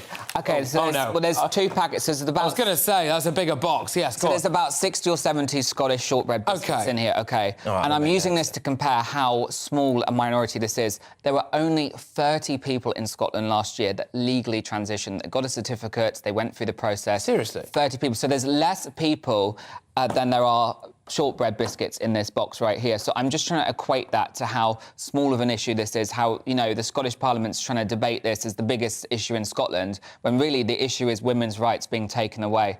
So 30 people in the whole of Scotland? Legally. So, of course, there are thousands of people that self-identify, but 30 people legally went through the process, whereas they got a medical diagnosis, they legally changed their certificate. So if this is Scotland, then, it would equate to, this box of... Basically, this is the box... Like that? If every biscuit... I mean, you know, if every biscuit was a person in Scotland, there's more biscuits here than people that... It would, and there would just be like a crumb of a person, and now the whole thing has been changed. So what I'm trying to say with this... you know, statistic is the fact it's such a small issue. Why has it become the, you know, the second biggest thing that Scotland has ever debated? When it comes to kids and people who are 15 or just turned 16, I was absolutely... I mean, I struggle to run my own life now, right? But when I was 15 or 16 years old, I was not in a position whatsoever to make a life-changing thing. Fair play, maybe some people are. I absolutely wasn't, and I think a lot of 15-year-olds will be the same. What damage could it do to someone who maybe they're gay, maybe they are a bit confused, maybe they've just got a lot going on in terms of mental health and their sexual identity at that age, right? Do you think that we're going to end up with people who are rushed into making a very big decision and that could cause them more issues down the line, your views? Well, absolutely. As a teen, when you transition and you go through the process, it is irreversible. And teens don't realise that, you know, many teens go through phases. You know, everyone's had an emo phase, a goth phase, some people have had a chav phase. We all go through phases. And, you know, this is a mental health issue. And it wasn't a thing a long time ago, you know. Think back to the 90s, you know, when we grew up, it wasn't an issue. It's suddenly become an issue that every single kid is questioning their identity. And it's not normal and it's not right. These kids should be just going to school, having fun, learning about the world. They shouldn't be pushed these things. And they don't realise that it's irreversible. The parents are often persuaded through kind of trans charities and educators that say, it's totally easy, it's totally normal to transition. Your kid can do whatever they want. You should celebrate this. When really we should address the mental health issues. If you would just say, just quickly, very quickly, actually, to Nicola Sturgeon now, if she was here, what would you say to her about this? Because they've really pushed this through. I mean, I think Nicola is a disgrace. I mean, she's like, she's kind of reminds me of the Scottish version of Kim Jong-un's sister. She's like a mini dictator running Scotland. She basically she's on a power trip. She wants to pass Scottish laws with the referendum. She didn't like the results, so she's trying to do another referendum about Scottish independence. So she basically has no respect for anyone else. It's what she wants to do, what she thinks is right, and she's an absolute disgrace for all women in Scotland. Strong stuff. And just on that, Olivia, if I may, quickly, because Westminster might block this, is that right? Yes. So the news is that Alistair Jack, who's Secretary of State for Scotland, has released a statement essentially saying that he shares the concerns of the critics of the bill and he's going to look into how this new bill would fit with the Equalities Act, the impression being that he doesn't think it isn't compatible with the Equalities Act, and he would consider Section 35 notice, it's called, to block the royal assent of this bill, which would be sort of constitutional crisis stage. You can imagine the massive political fallout, and Nicola Sturgeon would frame it as Westminster riding roughshod over... She would, but then Ollie London would pop up with his shortbreads, right, and make the point again that actually it's this... In relation to the packet of shortbreads. People have got in touch, by the way, to say, why doesn't our economics and business editor, Liam Halligan, use more shortbread in his analysis? We have a video wall for Liam, right? He can do it all with a packet of shortbread. But actually, if you look at this, and this represents Scotland, right, and the amount of people in Scotland, then where is it? There you go. That is the number of people who are actually directly affected by this in terms of the trans stuff. So maybe she wouldn't want to die on that particular hill, Olivia, because it's not the argument to make about Westminster shackling you to an unwanted marriage, is it really, if only that amount of people are going to be affected? Yeah, and there is also the issue that polls actually suggest that that it's not particularly popular legislation in Scotland either, and quite a lot of Scots can't quite understand why it's become this enormous issue. So, yeah, whether Nicola Sturgeon will want to die on this hill will be a fascinating political element to the story. It will be, and thank you very much to everyone. Can I just ask, Ollie, I think I've got time very quickly. I've not been shouted at too much yet, so I'm assuming I have. I asked you to just say a little message to Nicola Sturgeon before. What about just to someone who is maybe 15 years old or a bit younger, who is in Scotland at the minute, who maybe was having some of the... What would you maybe almost say to your 15-year-old self if you had your time again? I'm just intrigued to find that out, really. Well, I would say to any child questioning themselves, you know, it's perfectly normal as a teenager to ask these questions, to have a different, you know, feel that you're gay or lesbian or bi, or you might feel that you're trans or whatever. It's perfectly normal for a kid to question themselves. Doesn't mean that you have to go out there and physically change yourself and physically go through these irreversible surgeries and take these hormones that are going to give you many health implications, and there's not much research out there to show the long-term consequences of these. So I just want to say to kids, just be happy with who you are, you know, find love with yourself, don't go changing yourself. I obviously live with regret, I've changed myself too much. I can barely move my face anymore, but, you know, I don't want kids to go through this. I've learned from experience, you know, kids should just be happy with the way they are, so just be happy with the way you are. Don't fall victim to this kind of gender politics in the classroom. Just, you know, be happy and be confident with the real you. Oh, good. Well, I hope you are happy now. Yeah. Because I think you're fantastic. Desperate for a shortbread as well. Desperate for a shortbread, right. Gustav, well, I'll let you go now. Ollie, thank you very much. Thanks very much. Real pleasure. That, Ollie and Olivia, as always. Thank you very much. Our political reporter there, Olivia Utley. Right, OK, well, you are with me, Patrick Christys, on GB News. Coming up, details of the King's first Trooping the Colour have been released ahead of next year's parade. We'll be joined by our royal reporter, and we're going to have a look at that next. I'll be back in a moment.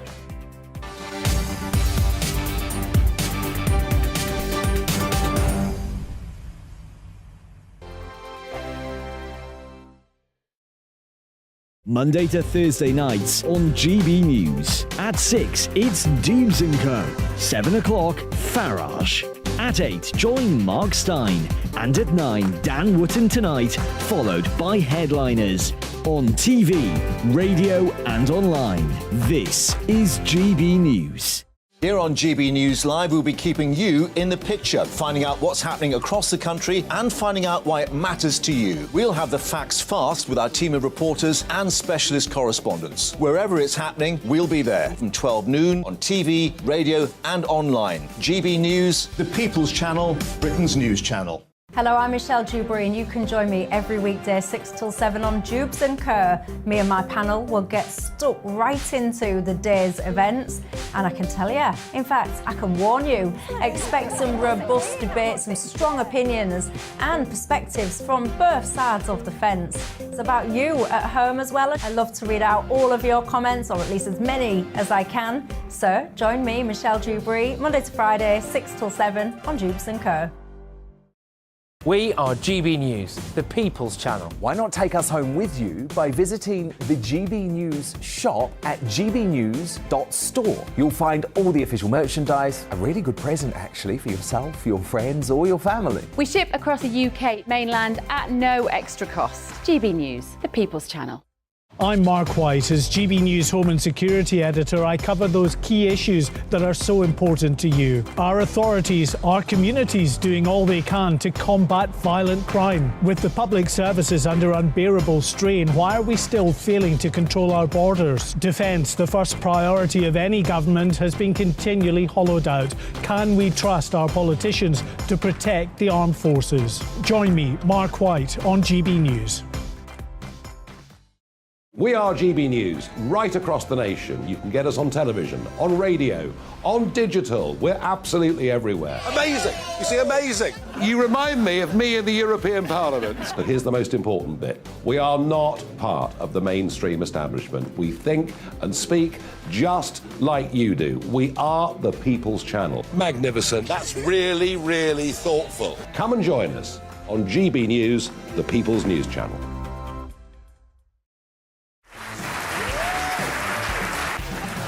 My name is Andrew Doyle. Join me every Sunday evening at 7 p.m. for Free Speech Nation. This is a show where we address current affairs and news stories of the week with the help of two wonderful comedian panellists. I brought in comics because I want to give it a lighter edge, and also they work for less. See you there.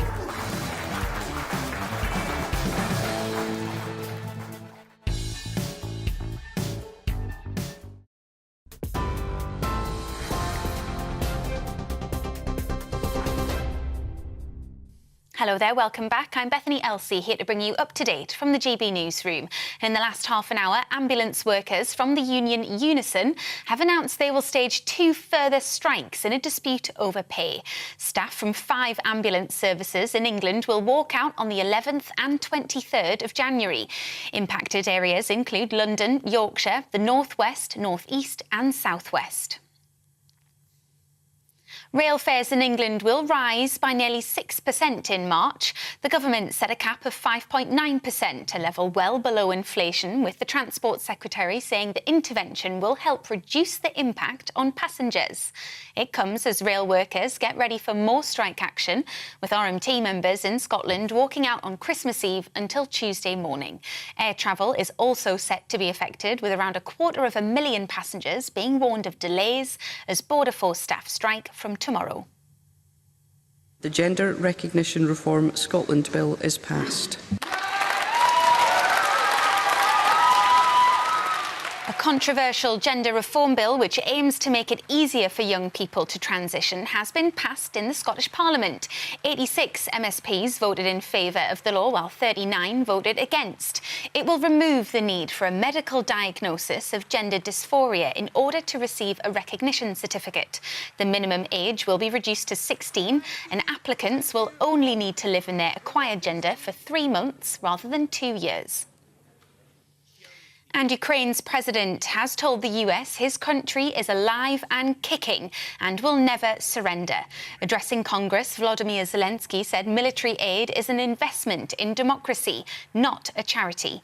President Joe Biden told him Americans will stand proudly with Ukrainian people through its war with Russia for as long as it takes. You're up to date on TV, online and DAB+ radio. This is GB News. Patrick will be with you in just a second.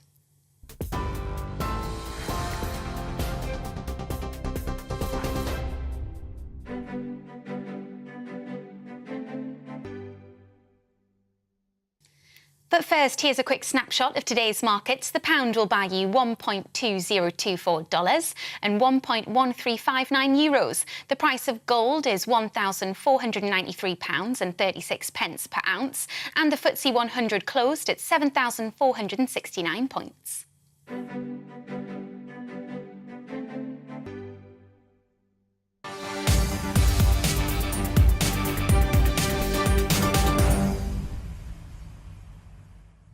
Hey, welcome back, everybody. Right now, new details have been released for King Charles's first Trooping the Colour parade, due to take place in June next year. The Sovereign will receive the birthday salute. Other members of the royal family will also receive new roles ahead of the event. These include the Queen Consort stepping into Prince Andrew's prior post as Colonel of the Grenadier Guards, and Prince William taking the baton from the King as Colonel of the Welsh Guards. So the news comes as well as reports emerged. King has also rejected the idea, good for him by the way, of a cut-price coronation. He wishes to use the event to showcase the best of the UK. So yes, 100%, he'll be going out all bells and whistles, all the pomp and ceremony, as indeed I think is fitting. With me now is Michael Cole, everybody's favourite former royal correspondent. Oh, you can't be a former royal correspondent, Michael, if you're on this show every day being a royal correspondent, right? So I think that's a bit mean on you. You are just a royal correspondent. Now, can I just be honest with you? I care more about the coronation than I do about the Trooping of the Colour. Sorry about that. So can we talk about that? Because he's going full Waitrose. There's no Aldi or Lidl scale coronation round here, is there? I'm by royal appointment to your show, Patrick. That's what I am. It's a very ancient ceremonial. Being cut back, well, in royal terms, that's just a matter of degree. Of course, Prince Charles, as he was, now King Charles III, has always loved the arcane, the ritual, the pomp and circumstance, the mumbo-jumbo, if you like. And although the ceremonial of the coronation will be shorter than the Queen's, which went on for more than 2 hours in 1953, June the 2nd, I remember it well, it will be there. And I think there's a good cause for that. I think people were surprised, even Buckingham Palace was taken aback by the worldwide reaction, very positive one, to the ceremonial televising of the Queen's funeral. And they're building on that, and they're saying to themselves, well, why should we hold back? So, as you said, it's going to be all bells and whistles, and it will be a very, very splendid occasion because, Patrick, there is absolutely nothing like it in the whole world. No, but also, just something psychological and just completely logical about the whole thing, right? I get that we're all in a cost of living crisis, and I get that people are skint at the minute and we've got people on strike. But this is a mightily historic moment that certainly I've never seen in my lifetime, and loads of people will not have seen in their lifetime, will echo down through eternity and will showcase Britain to the world. I'm not sure I want to live in a country where it looks like, you know, we've got our coronation from Poundland. Yeah, and of course, as you so rightly say, this hasn't happened for 70 years. And the Queen's coronation in 1953, that was the birth of the television age. I might even say that maybe you and I wouldn't be here on the screen this evening, because that actually validated television as a mass medium in this country and around the world, that it was seen. The Americans saw it. I met the man who worked for CBS, who was the producer of it. They had 3 planes flying across the Atlantic, processing the film, cutting it and putting it on the air as soon as they got to New York. So this is big stuff. It's big medicine, and it will be a brilliant and wonderful day. During the Queen's coronation, it rained all day long, but nobody seemed to mind, and everybody smiled. And the cheering rang to the echo, and I'm quite sure it's going to be this time. Absolutely. Michael, thank you very much. Michael Cole, current royal correspondent, joining me there to discuss the coronation, a couple of the bits and bobs. Adam's been on. Adam says, love the show. What's the point in calling for emails if you never read any of them out? Just say Merry Christmas. We'll have that, Adam. Merry Christmas back at you as well. Lots of you getting in touch to say about the exact figure that you would slap on a nurses' and ambulance workers' pay rise just to get them all back to work. And we appear, a lot of people, like Jed, he's settled in on a cool 10% pay rise, but the vast majority of you seems to be between the 7 and the 8% pay rise. Nurses in Scotland, supposedly, of the Royal College of Nursing anyway, rejected a 7.5% pay rise on average. I suspect that the public support for those strikes, from around 65% at the moment, by the way, would drop if it emerged that they went on to reject a pay offer of around 7.5%. But we'll have to wait and see. Moving on, a survey by the British Chambers of Commerce has claimed that over 3/4 of British businesses say that post-Brexit trade deals has not helped them expand their business in the last 2 years. They're not seeing the benefit of Brexit, apparently. The BCC then went on to present the government with 5 recommendations for improving the agreement, including retaining the use of CE mark, signifying products that meet the European Union standards, and resolving deadlock over the Northern Ireland Protocol. Who better to talk to about this than the man himself, Nigel Farage. Nigel Farage joins me now. Nigel, thank you very much. Look, a lot of people are saying they haven't seen the benefits of Brexit. What's going on? Well, first thing to remember is that the British Chambers of Commerce were so Remain in the referendum, they even sacked their boss, John Longworth, because he dared to think we might be better off out. So I'll just put that in to begin with. However, they have a good point, because the oven-ready, do you remember that? The oven-ready deal, it's all going to be marvellous. I've signed the best free trade deal you've ever seen. Well, there may be no quotas, there may be no tariffs, but there are all sorts of extra customs checks. There is erratic behaviour by the French, which I think is quite willful. So there are a lot of companies who are feeling some downside. But that could have been more than compensated by the British government over the course of the last few years, making legislation simpler, streamlining it, removing the unnecessary stuff. And guess what? With an 80-seat majority, the Tories have done nothing. And frankly, in economic terms, business isn't feeling the benefit that it could. There are some firms who are finding global trade easier than it was before. But for most companies, they're saying, look, this was our chance to get a British government on the side of British business, and they've done nothing. And so what you've got is, let's be honest about it, there's a growing sense of disenchantment with Brexit, not because of Brexit itself, because of the absolute failure of this Conservative government to deliver it. And what it tells me is actually they never really believed in it.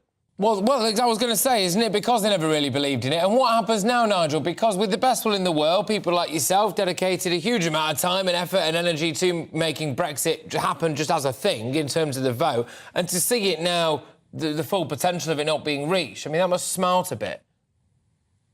Well, it does, and it isn't just the full potential not being reached, but it's that feeling that gradually we're going to sort of ease back towards single market rules, which means we will have lost the ability to become more competitive globally. And it's by being competitive that you create jobs and an increase in overseas trade. So, yeah, I mean, look, if The Guardian were to poll me today, they'd have me down as one of those people very disappointed by what the Conservatives have done with Brexit. So, Patrick, I just don't know where we go from here, but I don't see Jeremy Hunt and Rishi Sunak, frankly, doing anything to get us back on the right course. No, because they were never passionate about it. But you, indeed, Nigel, are passionate about loads of things, and you'll have a load of things coming up on your show later, won't you? Do you want to whiz us through it a little bit?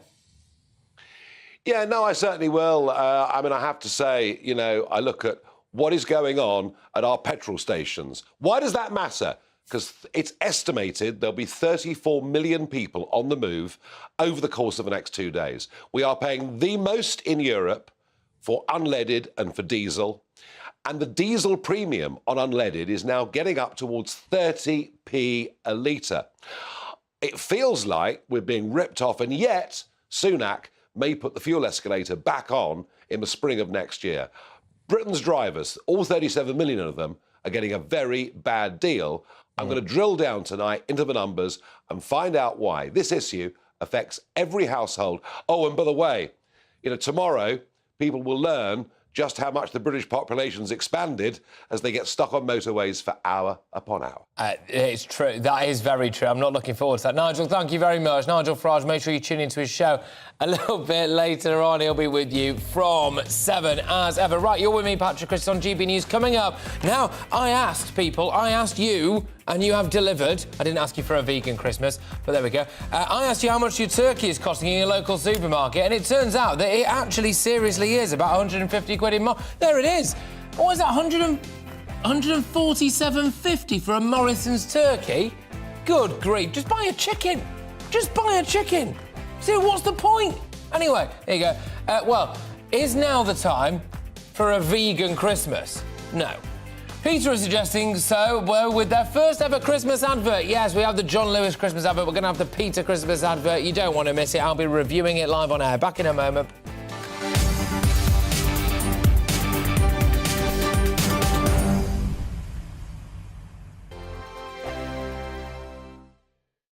I'm Mark Dolan. Join me at 11 on GB News for Headliners, in which I'll be joined by two of the UK's top comedians discussing tomorrow's papers. If it's an important story, we'll cover it, but we'll have some fun along the way. Headliners, the late-night paper review that won't send you to sleep like the others will. 7 nights a week at 11 p.m. on GB News.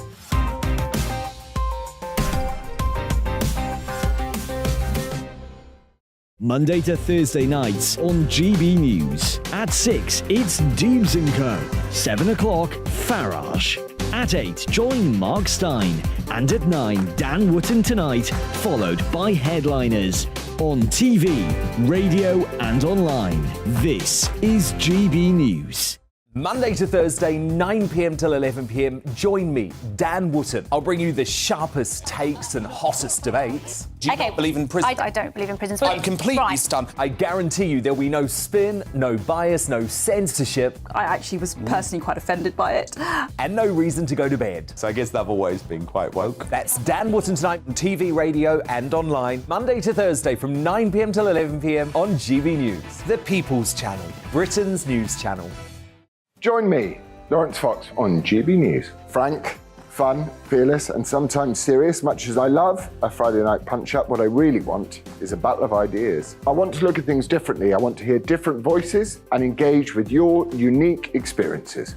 Every Friday at 7 p.m. on GB News. Hello, I'm Esther McVeigh. And I'm Philip Davis. Whether you're watching or listening on TV, online or on radio, we handpick the latest stories, debates and expert opinions for your weekend. So whether that's politics, news or showbiz, we've got it covered. Join us every Saturday morning at 10 o'clock on GB News. Join me every Sunday at 6 p.m. for Gloria Meets. In exclusive interviews, I'll be finding out who our politicians really are and what they really think. It's something that you would never want anyone to suffer. I didn't know what channels there were. I didn't think I'd be believed. I must have weighed about 7 stone and I'm 5'8". My instincts was to sort of cover this up. I mean, clearly that was a mistake. Join me every Sunday at 6 p.m. on GB News, the People's Channel, Britain's news channel. Hello there, it's Eamon Holmes here from Breakfast on GB News. We're not just on your television and your screens, you know. We're on DAB plus digital radio, so you can listen to your favourite shows on the move. If you've not yet listened to GB News Radio, it's very simple. We're on your radio player and tune-in apps, on your smart speaker, phone or tablet, or online at gbnews.uk. Take us with you wherever you go. GB News Radio. You never have to miss a moment of the People's Channel.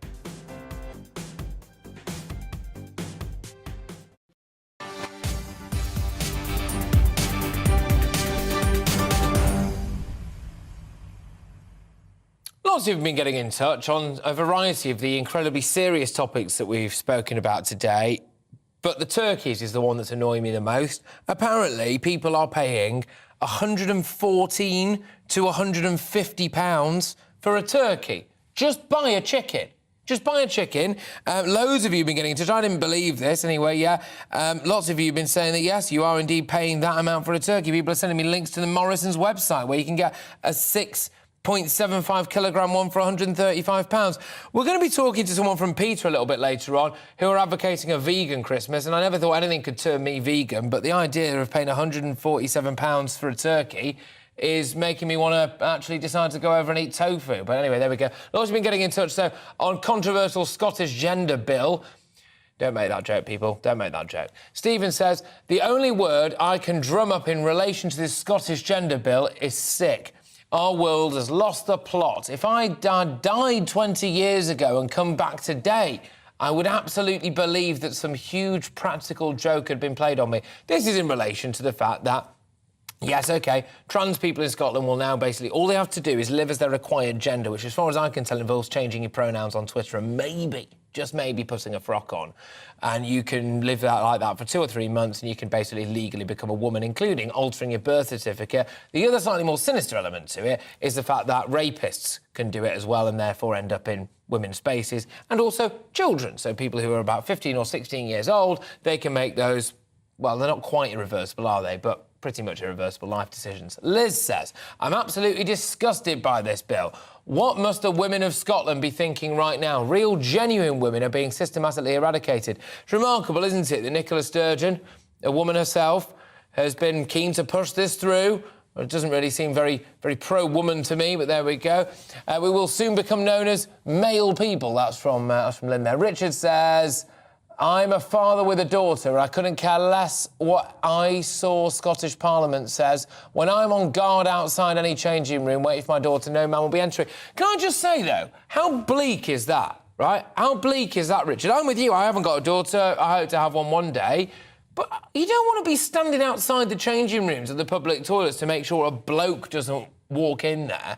What madness are we doing here? What madness are we doing here? But anyway, well, there we go. Right, I believe that I've got some breaking news for you, ladies and gentlemen, which is just as well because I have, in case you couldn't tell, been filling for rather a long time now. So within the last few moments, the Home Office has announced that they've returned 42 people with no right to be in the UK back to Albania. Let me repeat that because actually it's about time I've been able to break some good news. Within the last few moments, the Home Office has announced that they've returned 42 people with no right to be in the UK back to Albania. This included people who arrived illegally via small boats and others convicted of supplying Class A drugs, oh, that's nice, and facilitating illegal entry, with a combined sentence of 89 years.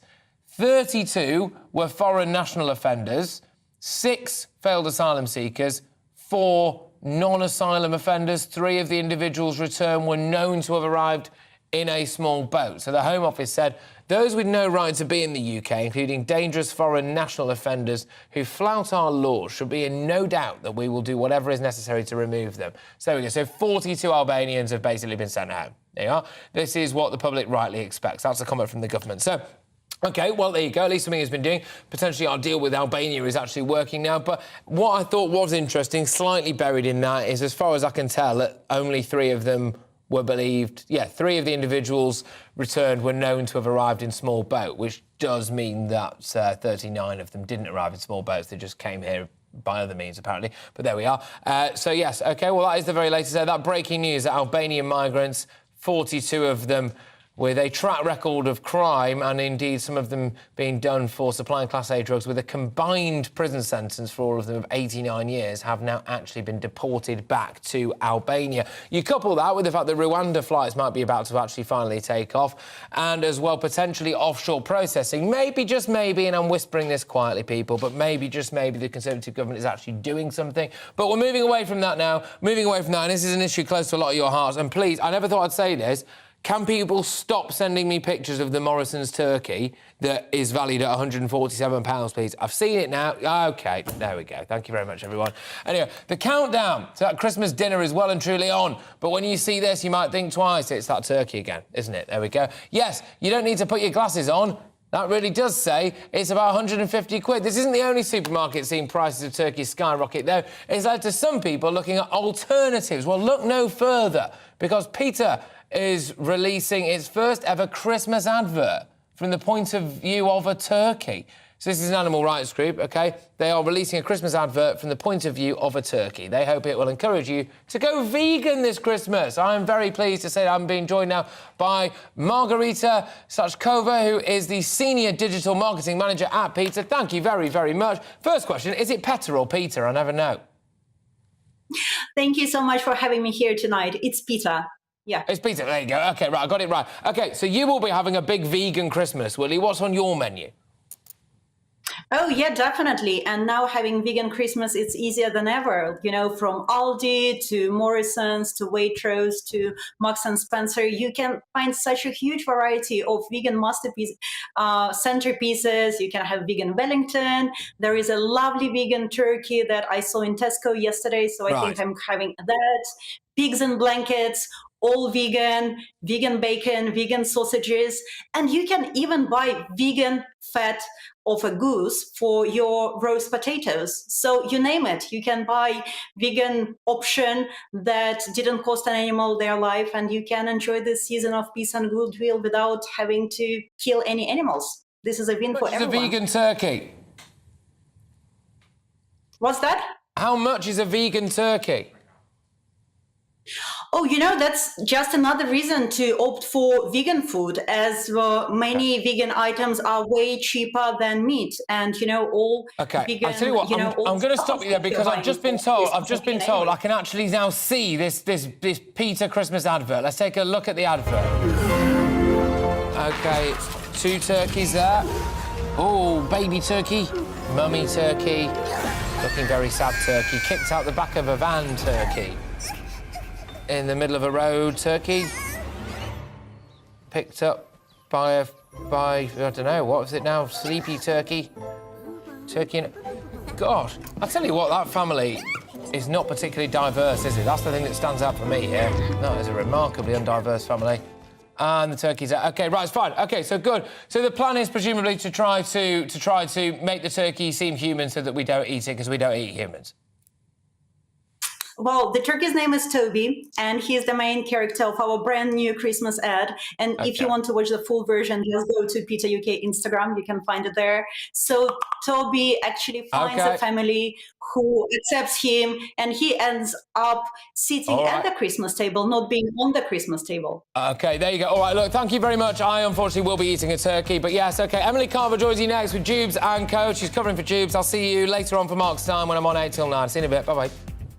Good evening, I'm Alex Deakin, and this is your latest weather update from the Met Office. A wet and windy spell of weather spreading northwards during tomorrow. Not great news if you're heading for the roads. Mostly it'll be dry during daylight hours across Scotland, where it'll be pretty chilly. But in the south, as well as being wet, there will be pretty mild conditions too. Weather fronts just trickling in here, made for a misty, murky day across much of the south. And that mist and low cloud just sticking around overnight. Quite foggy on some of the higher routes as well. Many places places dry until we see some heavier rain coming into the southwest by dawn. It's going to be very mild here, but colder conditions further north. Frost certainly across northern Scotland, and the showers coming in across Shetland will be turning to snow. But it'll be rain across the southwest.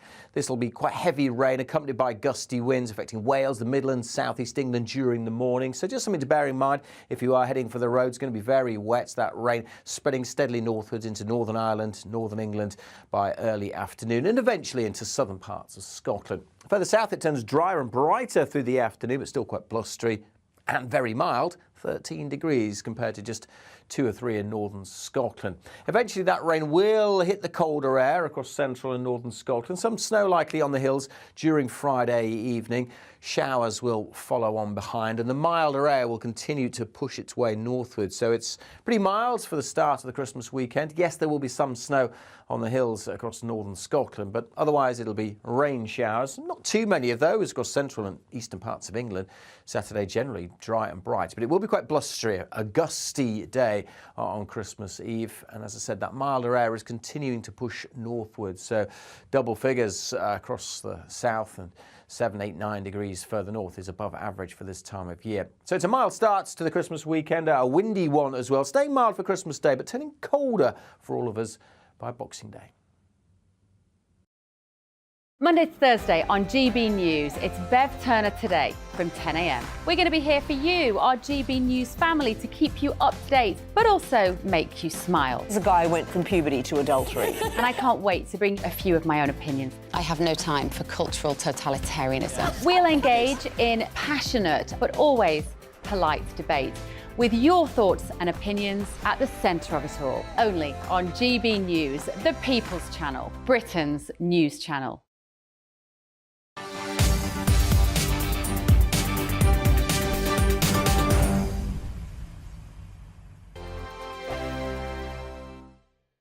Monday to Thursday, 9 p.m. till 11 p.m. Join me, Dan Wootton. I'll bring you the sharpest takes and hottest debates. Do you not believe in prison? I don't believe in prison. I'm completely stunned. I guarantee you there'll be no spin, no bias, no censorship. I actually was personally quite offended by it. And no reason to go to bed. So I guess they've always been quite woke. That's Dan Wootton tonight on TV, radio and online. Monday to Thursday from 9 p.m. till 11 p.m. on GB News. The People's Channel, Britain's news channel. Every morning from 6 o'clock, we'll wake you up with GB News Breakfast with all the stories you didn't know from the night before. So whether it's serious news, entertainment, or your own views from all over our great nation, we're here to kick off your day with a smile. The national media should be reflecting and reporting what's happening here. You will notice the northwestern accents.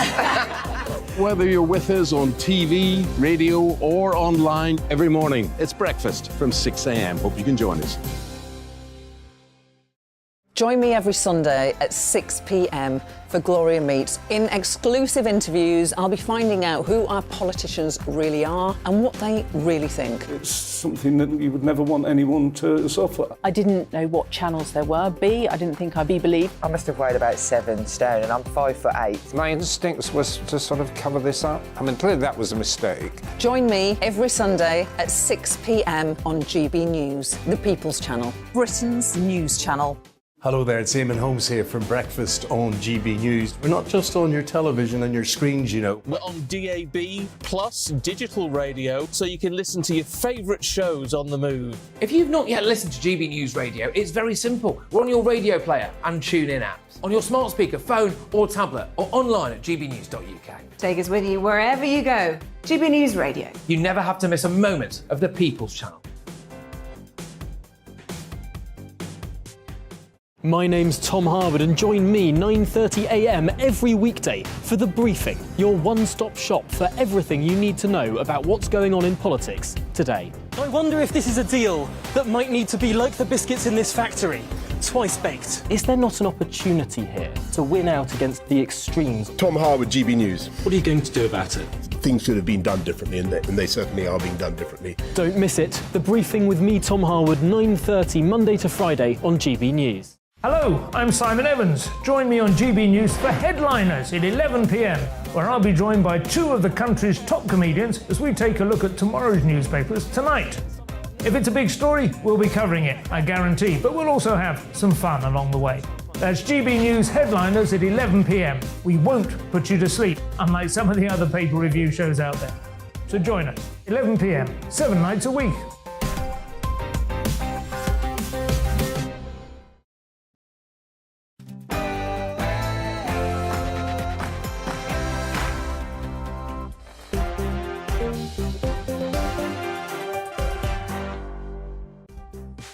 Good evening, it's 6 p.m. Welcome to Tubes & Co with me, Emily Carver. Now, will we ever hear the end of Brexit? New polling shows more people are in favour of rejoining the EU than ever before. That comes at the same time